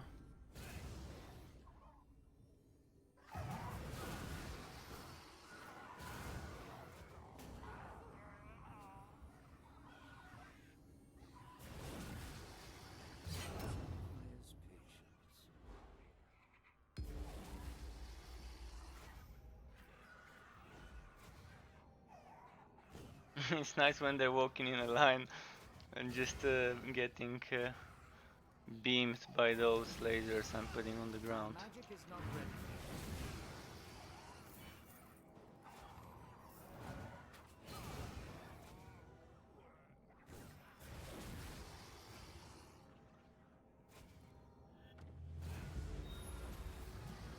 Don't kill the enemy, don't kill the burning. I should wait some more. Look at this beam, it's not hitting them because it's not pointing downwards on the stairs, so this is something they might wanna actually work on, so that this can start pointing downwards when placed on stairs.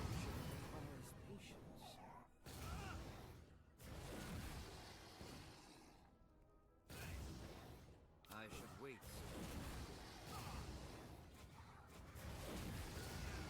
Maybe the way they're handling the stairs in this engine is a bit different than the way the SKU counts it as a surface.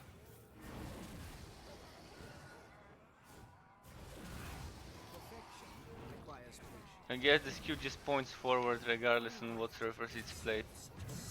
Oh shit.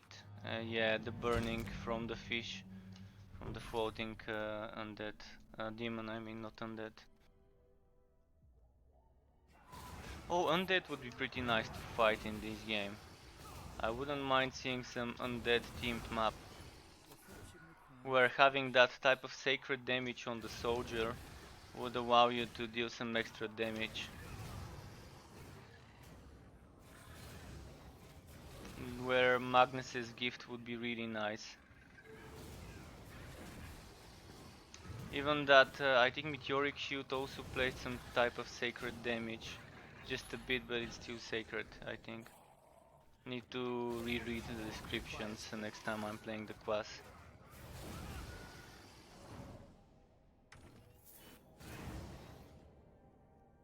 Perfection requires patience. Okay, let's just wood the big chest. I'm not gonna wood the other small chest.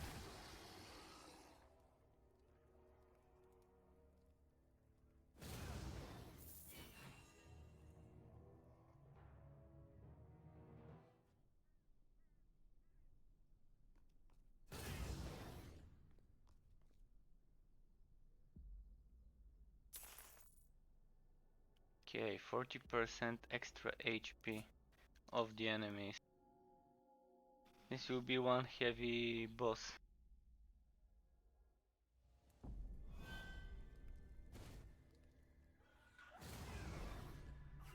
Perfection requires patience.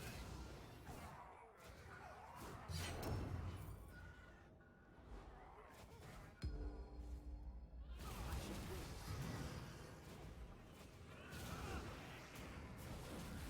My magic is not ready yet.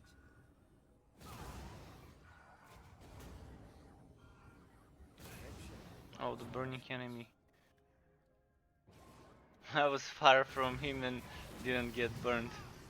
But I did see him in the distance of my screen at the end, dying and spawning this burning fire right next to himself instead of under my feet.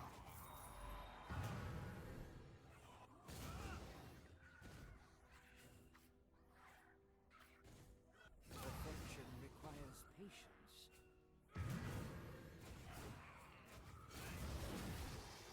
Perfection requires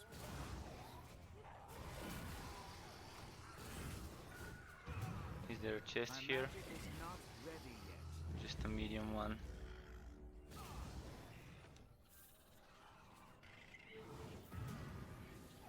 Okay, let's move. I think the boss is right around the corner.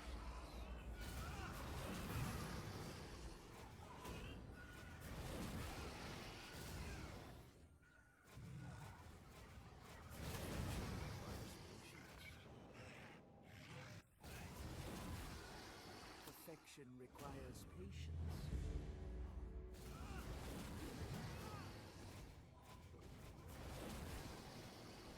I should wait some more.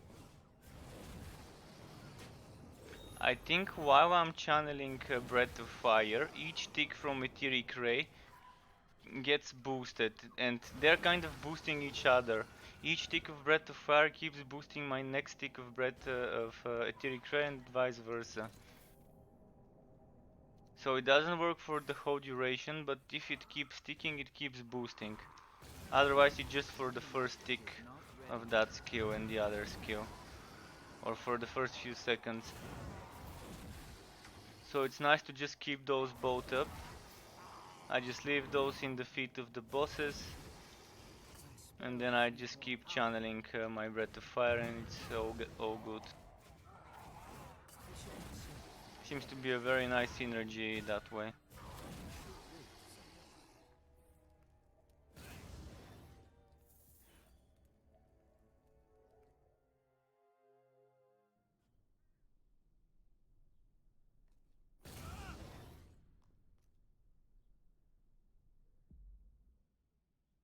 Okay, I'm gonna do a few more maps and then I will either play a different character or just end the stream early, but we'll see. Let's do at least 3 or 4 more maps. So 45 minutes until midnight, and 3 or 4 maps would probably make it half past 11.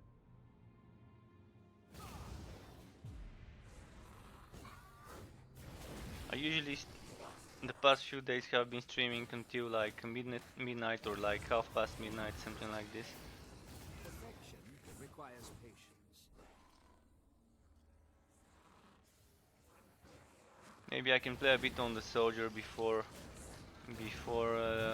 ending the stream, just so I know I've played it today.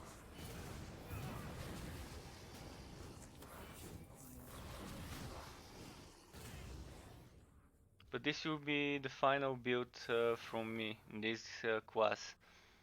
All other 11 sets I've posted builds for. So this will be the build I will be posting tomorrow. Hi 100fly, nice to see you again, dude. And this time on YouTube even. How are you today, Chaos dude? 7 please. Chaos 7? There's only one build that can solve Chaos 7, unfortunately. I mean, I can solve the monsters, but I can't solve the bosses. So I don't think I can even do Chaos 6 on this build. As a boss, I could try, but it won't be much. And it's kinda sad because I've been doing on my Slayer a lot of Chaos 7, and I've been getting more wood on Chaos 3 and 4 and 5 compared to Chaos 7. Not sure why. But yeah, the game really needs a proper balancing of Chaos 7, of the whole difficulty. It's just not normal if between 12 different item sets there's only one that can boost you up to such power that you can do Chaos 7 without actually stressing too much. The others can't even do it even with stressing too much. I mean, I've tried on every single build of mine. I've tried doing Chaos 7 and yeah, the monsters die, the elites die.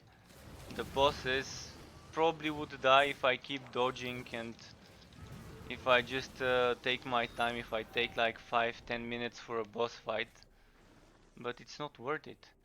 5-10 minutes for a single boss fight.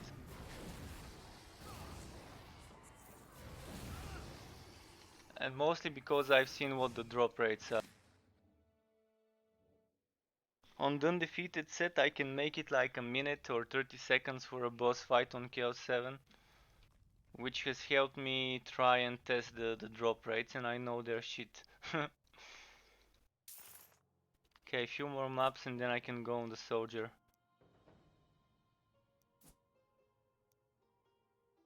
Ah shit! Did I click? I clicked reset instead of start. Just when I got some decent mods on the map. Okay, this is good as well.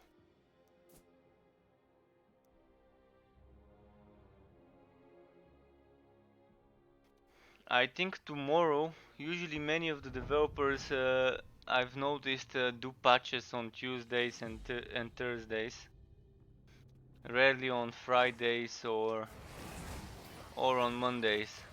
So maybe tomorrow there might be a hotfix for some of the bugs, for some of the broken skills. We'll see.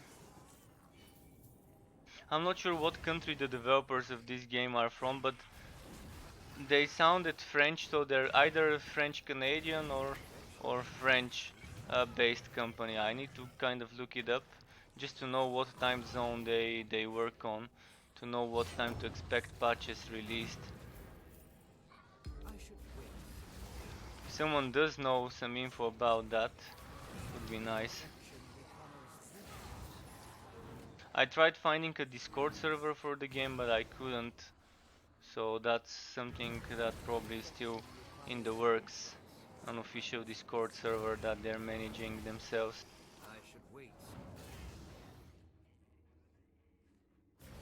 And it's strange how the game has like 13,000 likes on Facebook and probably 13,000 followers on Twitter, but not a single Discord server for it, even a fan made.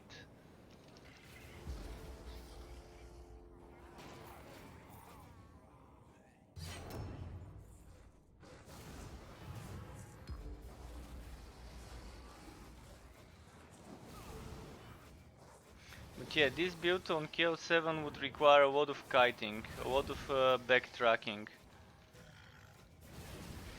I can try though, I can. Maybe when I gear up better for the more cooldown reduction maybe. But I can try it in a moment just as a test. Just to see how much I'll get one shot with 131,000 HP. Even those dogs here would be able to one shot me on KL7.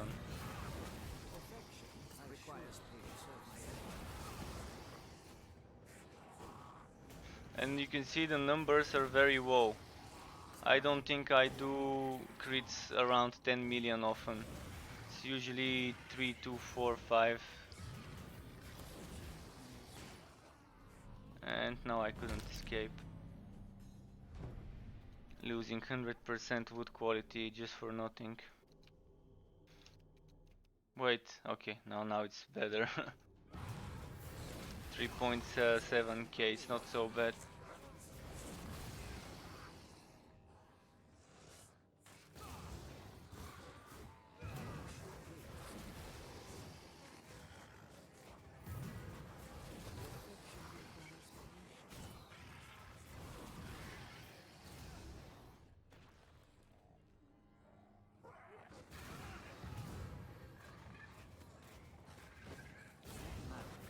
Oh, this was fast.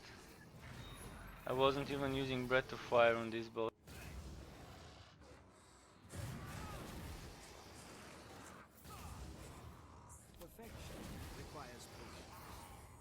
First I'll try a Chaos 6 just to see how much I'll get one shot on Chaos 6. If I can't handle Chaos 6, of course I won't be able to handle Chaos 7.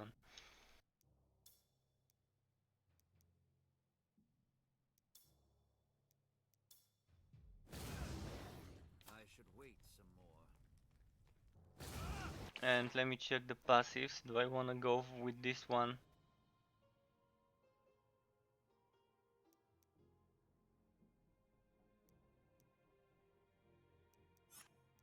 I'm gonna remove the wood quality.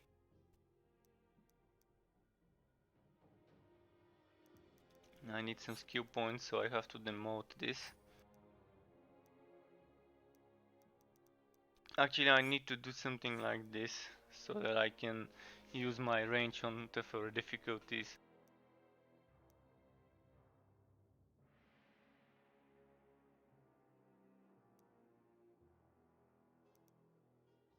If this was magical damage, I would have tried a version that uses it, but I guess it's not worth 18 points. And the cooldown is too long. If this was like if it was a 10-second cooldown, maybe I would have tried replacing Etheric Ray for this one for boss fights.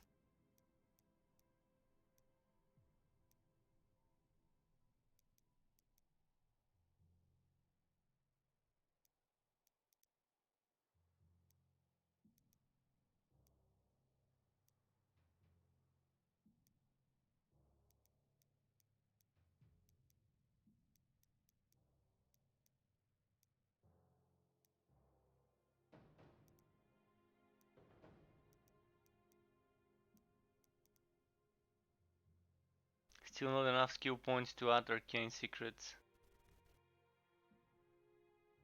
But it doesn't matter, it's 20%, so if it's just 20% magical damage, I'd be much better off taking this one. Because this one doesn't require me to burn the enemies. So now I have 20% extra fire and 20% extra magical. And the other 200%.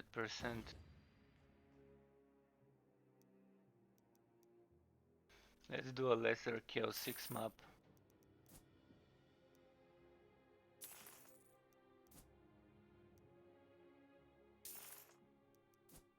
Game keeps trolling me with Act 3.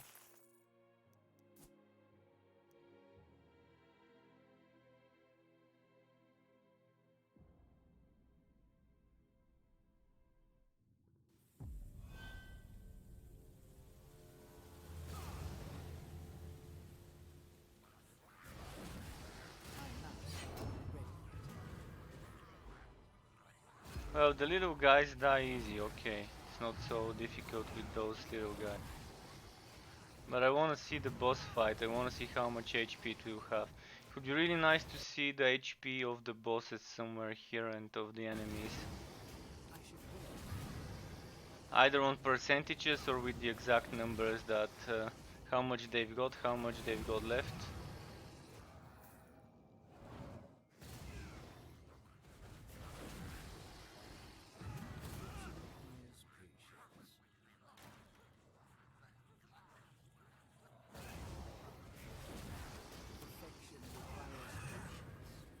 Okay, this guy would be a good test to see how much damage we can dish out quickly. Oh fuck, too much damage to handle.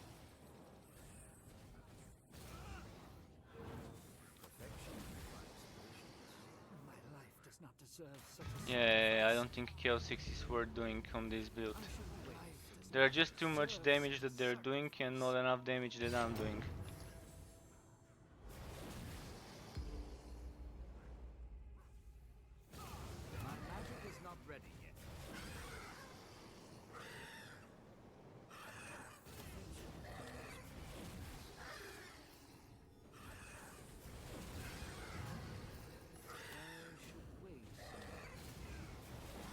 Okay, let's just move on. I'm not gonna kill this one.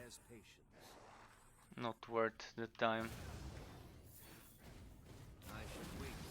Just gonna kill some enemies that die fast and then move on to the boss.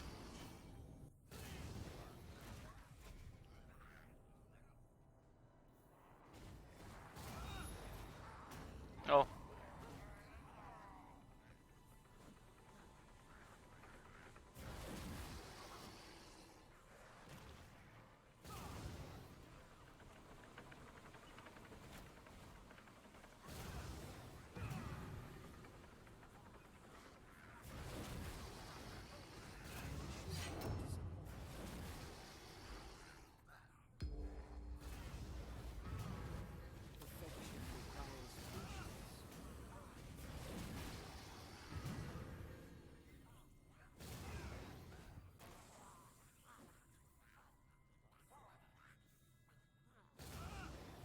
Perfection.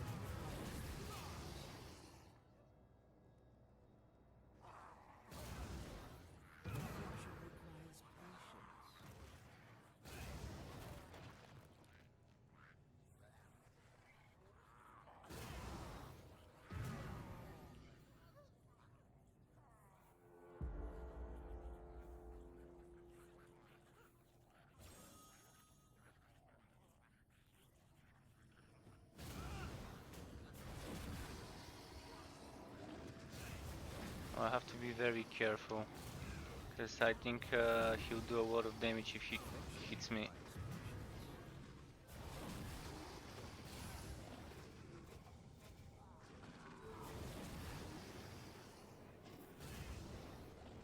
I should wait. Does not deserve such a sacrifice. Perfection requires. Is he doing the AoE?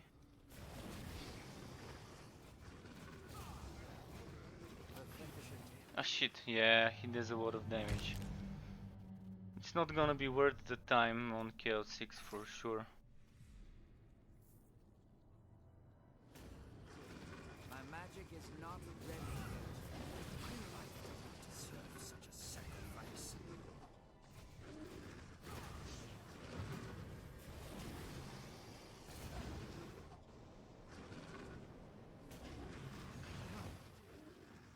Okay, I'm not gonna kill him. I mean, I will eventually, but it's not worth wasting so much time. Everything in this game is about doing things fast, otherwise that's less chests per hour, less relic chests per hour, which means less green items per hour. And I think today, since I started streaming, I've gotten 4 or 3 green items. I think 4 green items for 2 hours and 25 minutes.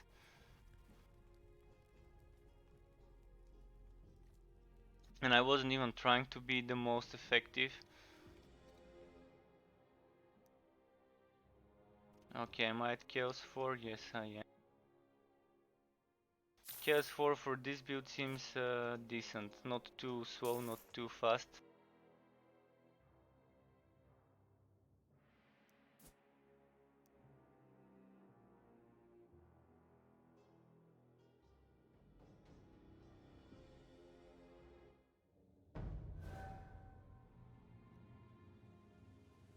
I personally don't even see a reason why I would play harder difficulties. Yeah, the drop rate is on paper better, but in actuality, from personal experience, it isn't. And I don't enjoy playing hard content, I prefer playing easier content and chilling instead of stressing over, dying and stuff like that. If I wanted something like that, I would play Dark Souls. Yeah, I don't think ARPGs should be like that type of ARPG should be dark so hard where everything can one-shot you.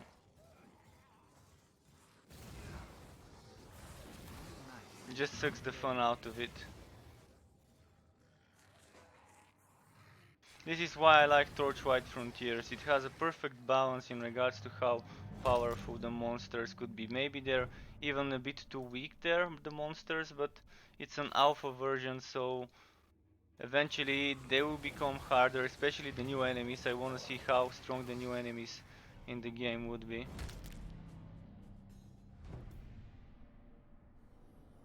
One shot is just not a good mechanic, it's just something lazy.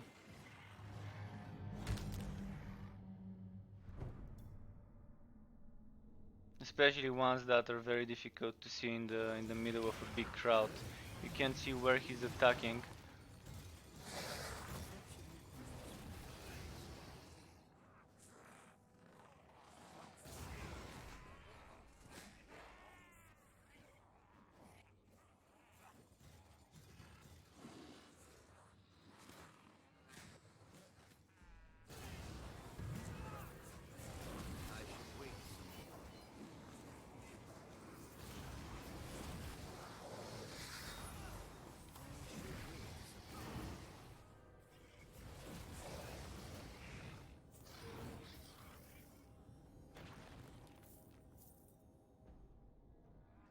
And Torchlight Frontiers, what they do need is more mechanics for the bosses. They do have a few bosses that have good mechanics, but in the end game content those are kind of missing, only one of them is there. You do meet them while doing quests and stuff, and I do want to see how they would rework the quest system for the first act, for the Goblin Act. So, few weeks until the 16th of July and we'll know what they've come up with in regards to story.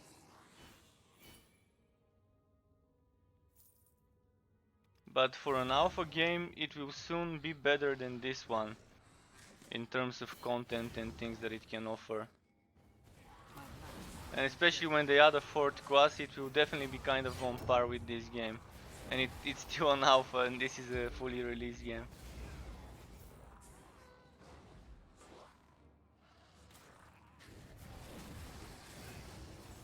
So yeah, kind of not having high hopes, but not having low hopes either. Like just an average amount of hopes. For now, they seem to be developing the game very well, which is a perfect sign. And the developers, even the CEO, is quite friendly on Discord and on stream chats,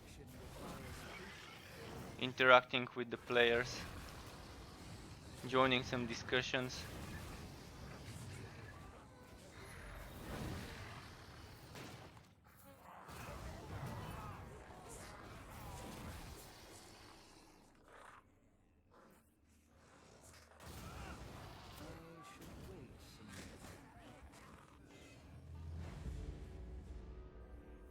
I do wish that in Torchlight Frontiers later on there will be some sort of system like we have God skills here, and like Grimdown has how did you call it? Those constellations. Man, I forgot the name.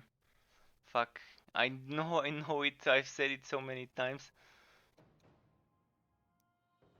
But yeah, that kind of system for passives, because they removed the passive system and just revamped the active skills, and then later on they said that maybe they might return with some other passives, another passive system. If they do add something similar, it will be quite nice.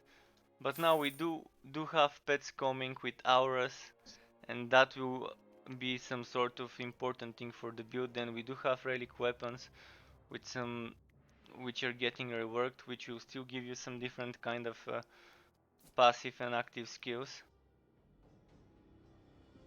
So maybe there might not be a need to add a passive skill tree.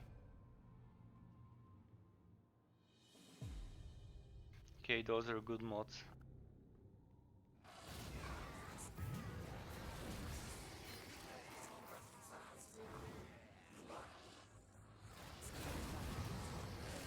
But this build, the most damage it does is from the armor. So the most damage comes from this, no, not from the armor, from Blade of Instability. This is where most of my damage comes from currently for this build. And it's supposed to be played with this offhand for this set. I tested so far and doesn't give me that much damage. I can show you guys.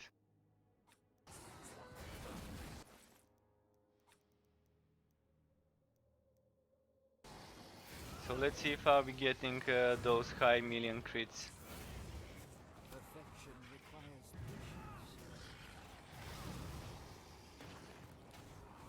I think now it goes all the way to 1 or 2 million before it can go even to 7 million. And actually now we don't even see those waves since we removed the item. So now I'm just getting the crits that are like Breath of Fire all the way to 1 million, and the others probably don't even get 1 million. This does get 1 million, Binding White.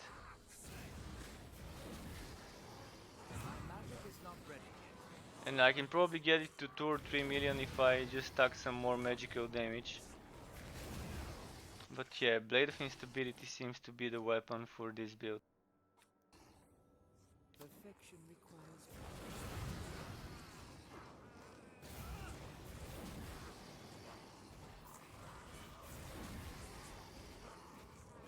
It's just too good to miss out on it. You can see that just now I hit 5 million and I've seen it go higher. I just kinda need to pay attention whether it's the fire or the magical waves that do the more damage at the moment.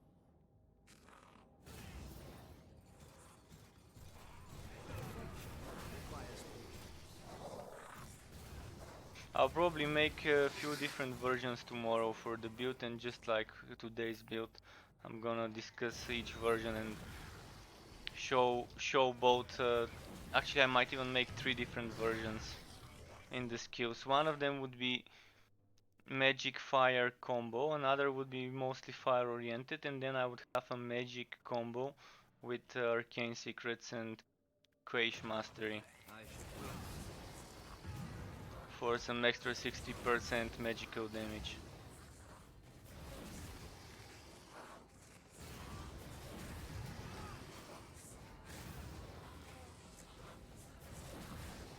Okay, I'll do one more or two more maps, and then I'll call it a night. To get some extra rest.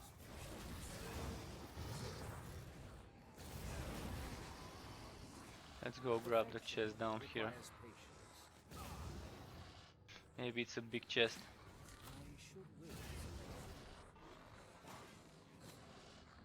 I think I already looted the big chest on this map. Yeah, medium chest on.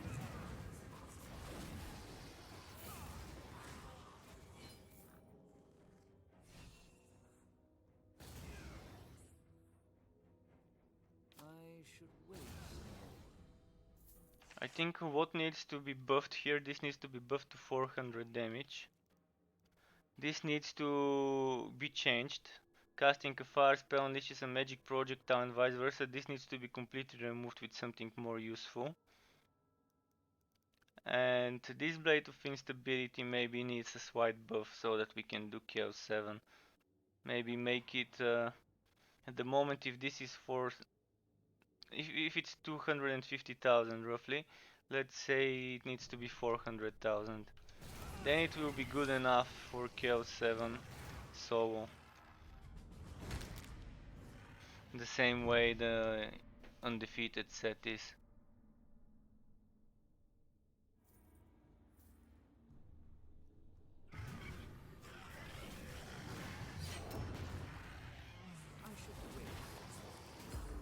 Because it's just not normal to just do 6-7 million with full green gear and stacking some decent passives, even elixir of power. Whereas the other build can do 120, 30, 50 million without much effort and without min-maxing its gear.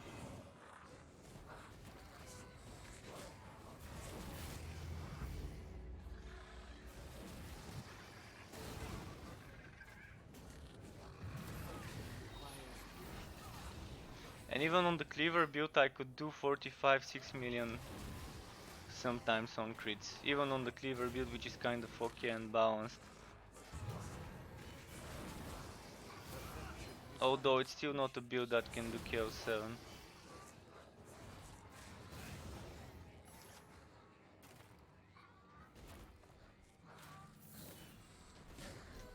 Okay. Ah shit, no room, fuck.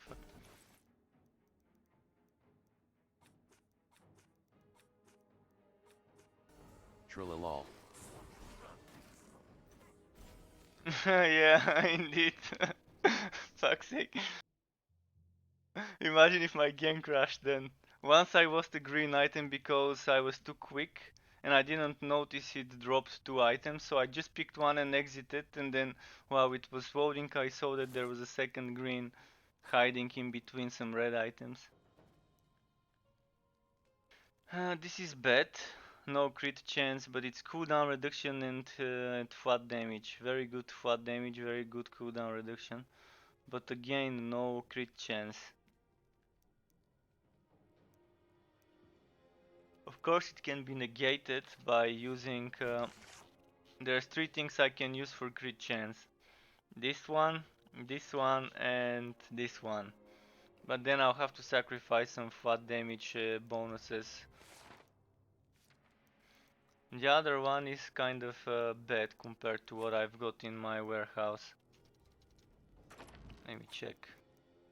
This one is 16.8 thousand, this is 16.8 thousand. Oh, this is different set. So 16.8 thousand, 5,000 armor. This is 16.7, 4,500 armor. 26, 27, 28. This is for sale.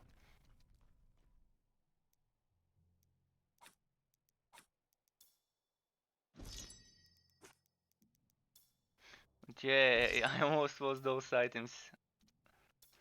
If I was just clicking and just quickly moving into the portal without noticing it was full inventory, it would have been gone. This ring I'll keep though, it's not bad. Sadly, it's the dragon ring. It would have been nice if it was a radiance ring.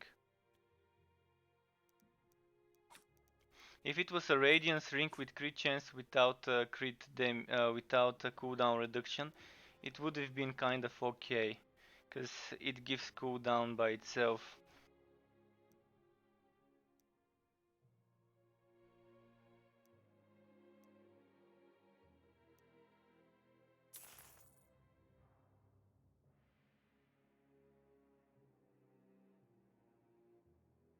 But yeah, having 2 greens, 1 chest, it's quite nice.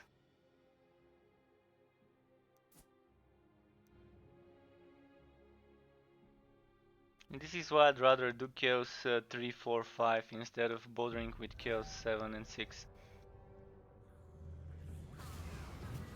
This wood quality is kind of bullshit, the one that we get on the higher difficulties. On paper it sounds good, but I don't know, my personal experience really is telling me other things.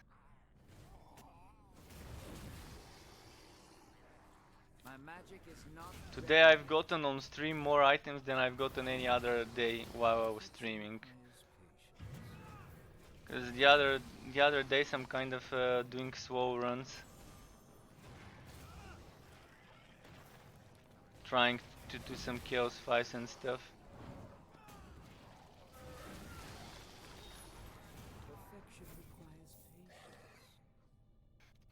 Boss is now ready. And I'm not even as efficient now as when I'm farming like if I'm playing on the Belkuradri set, this would take twice less time per map to complete.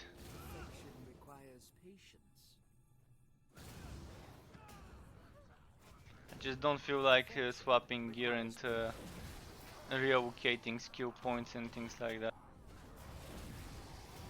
My magic is not ready yet.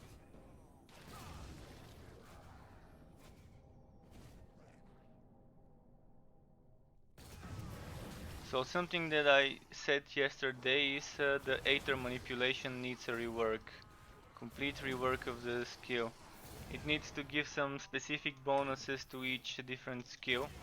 So each different skill that can be Aether manipulated needs to have some extra text on the tooltip for what the Aether manipulation boosts for this skill. Then they can remove that passive that gives us extra damage. Maybe add another passive there.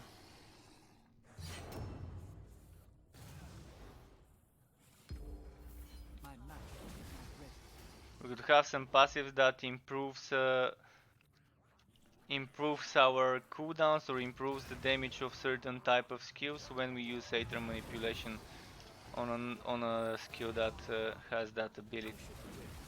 So maybe the non-Aether manipulation skills could be boosted while you're for the next few seconds while you're using Aether manipulation on something.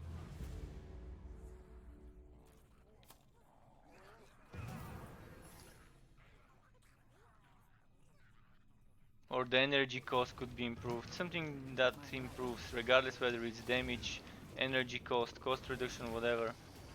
Cooldown reduction.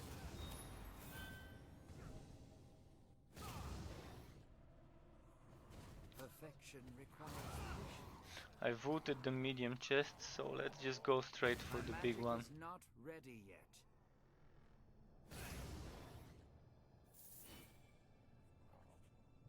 Okay, a few more maps.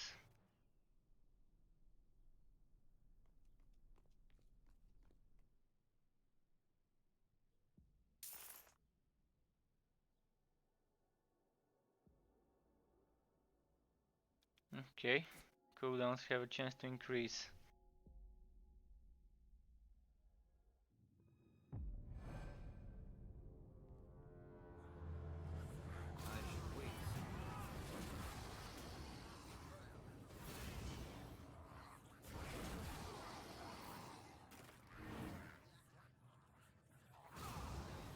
Perfection requires patience.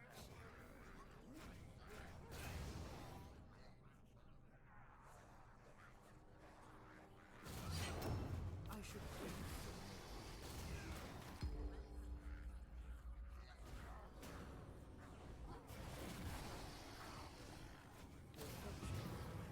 Okay, this was a fast kill.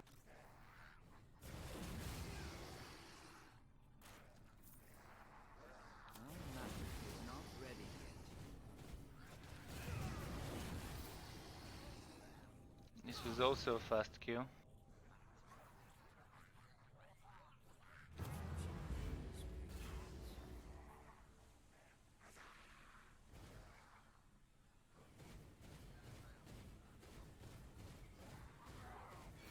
Okay, not so bad. Yeah, not so bad. Ah, fuck, fuck, fuck. Move. My magic is not ready yet. Almost died by this guy's tentacle. I was like on the edges of it and I couldn't.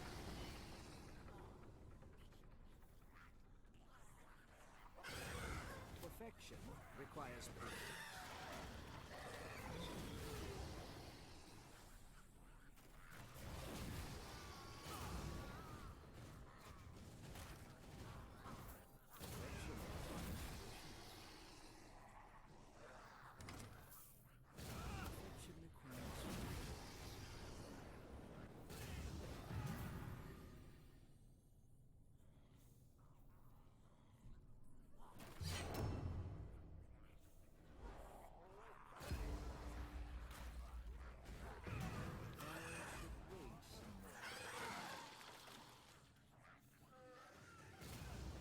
I should have just teleported from the balcony.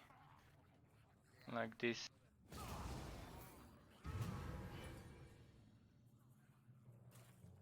He's right here.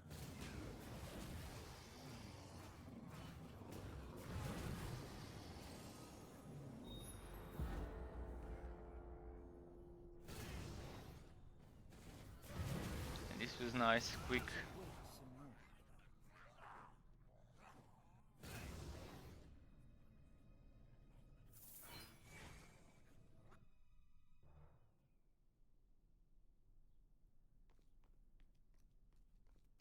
Okay, 2 more maps, let's say. It's 53, 11:53.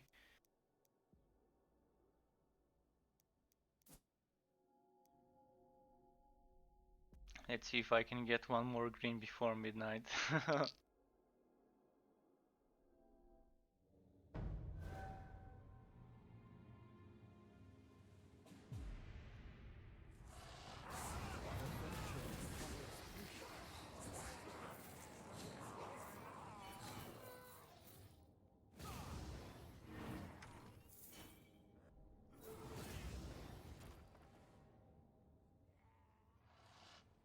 How the and everything.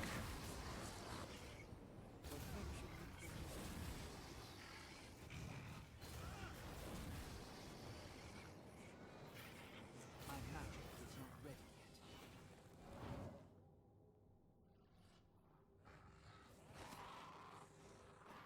yet. I do need to remove something though. I need to remove the helmet.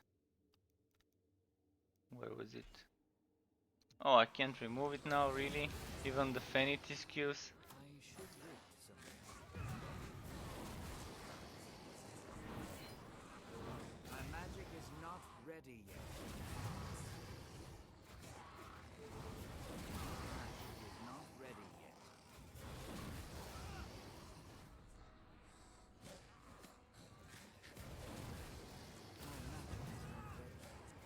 This must be some special helmet that you can only remove in the town. You need some special NPC maybe to help you remove the helmet.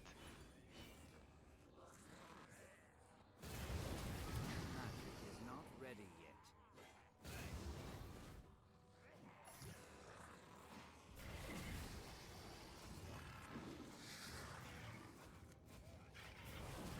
My magic is not ready yet. Okay, now we can go to the boss fight. It should be just quite close. Maybe this way.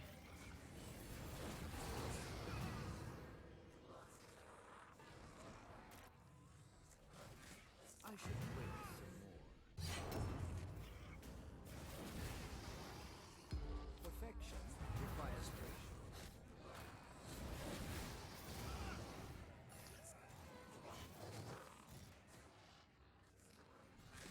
So those traveling projectiles do no movement, and they're quite random.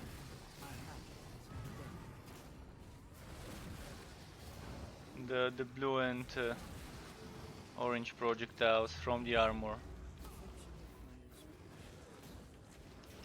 And this is difficulty where the enemies don't have much armor.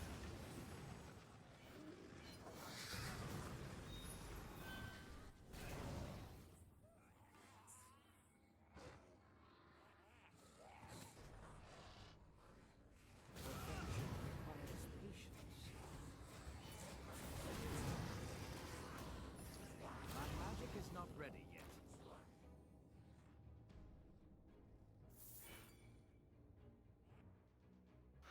What's the time? Okay, we've got time for one more map.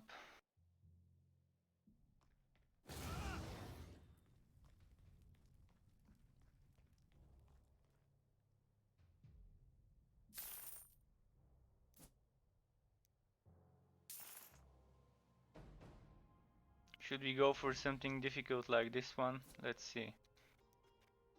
How many one-shots we'll eat.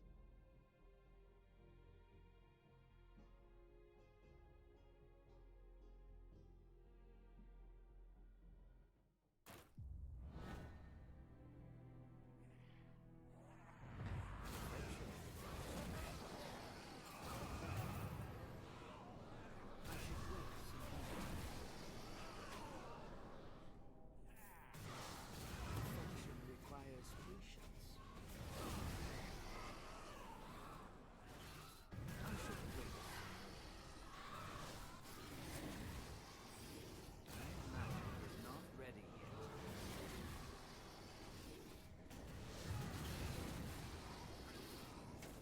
Okay, enough with those. Let's find some more.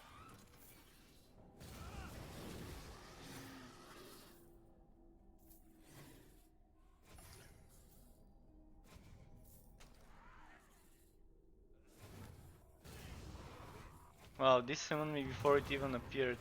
Like, before he even exited the portal, he was already pulling me.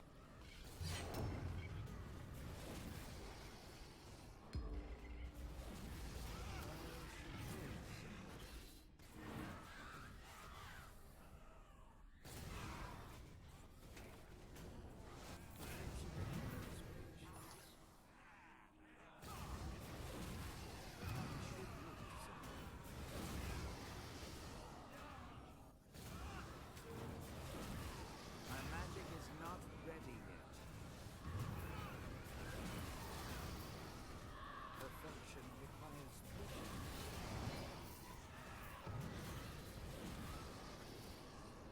Perfection requires patience. Okay. Soon we'll be ready to go for the boss. I've killed quite a few thanks to those portals without having to look for them.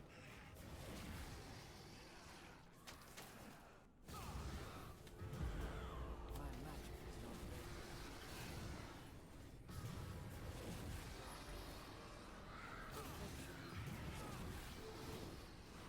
Ah fuck, I'm gonna die. No, no. Yeah.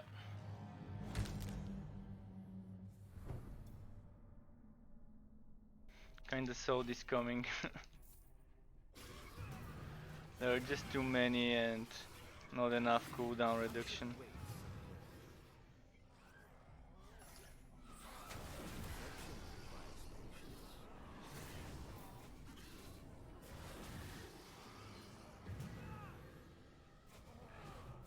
And binding that extra wood quality for not dying is not a good mechanic at all. There shouldn't be wood quality bound to this.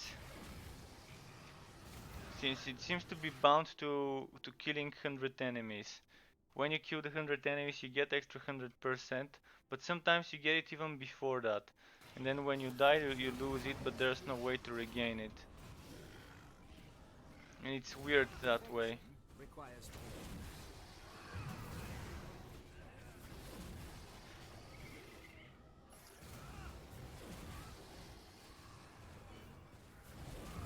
I mean, mean, yeah, of course it's forcing people to play a bit safer and not die for that extra 100%, so it's not so bad in such a way, but it also doesn't feel right.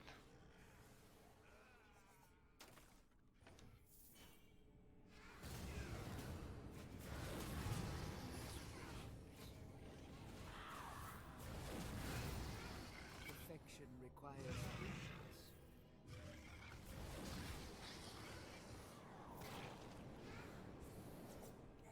Okay, some more appeared.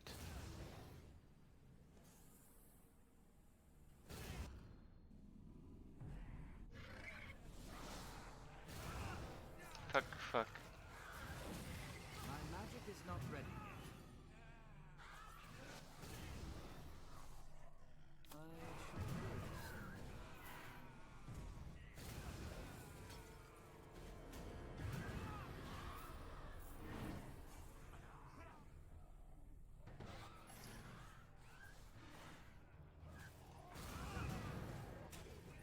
Perfection requires Okay, kill that healer right off the bat. Oh, there's another healer, shit.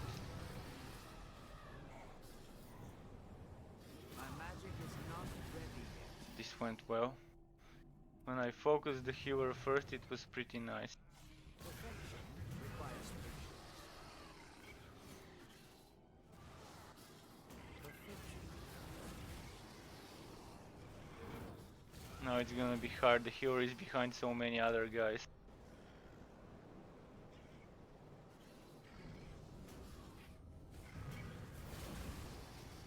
My magic is not ready yet. Perfection requires patience.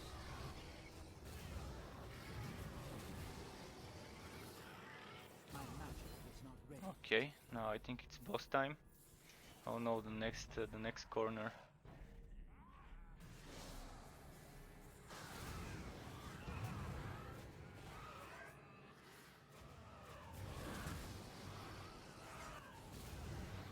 Perfection requires patience.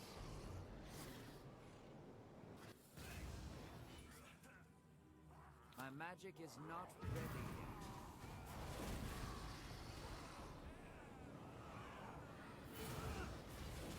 Shit, shit, shit. Now I'm in a very tough situation because there's Serve such a pulling enemies on sacrifice. both sides of that bridge. Perfection requires patience.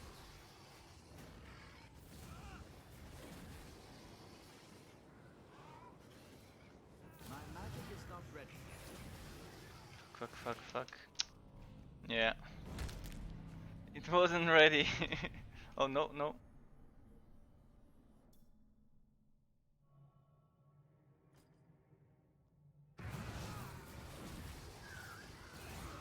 My life does not deserve such a sacrifice. I should wait some more.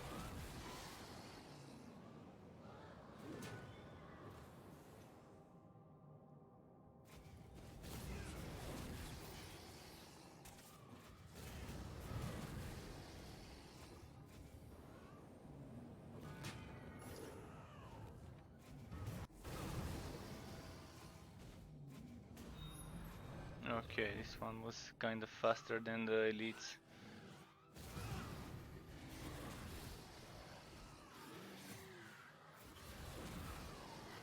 Perfection requires patience. Those were like wood box camping. It's as if this is like a battle royale game. Okay, well that's it. 5 minutes past midnight.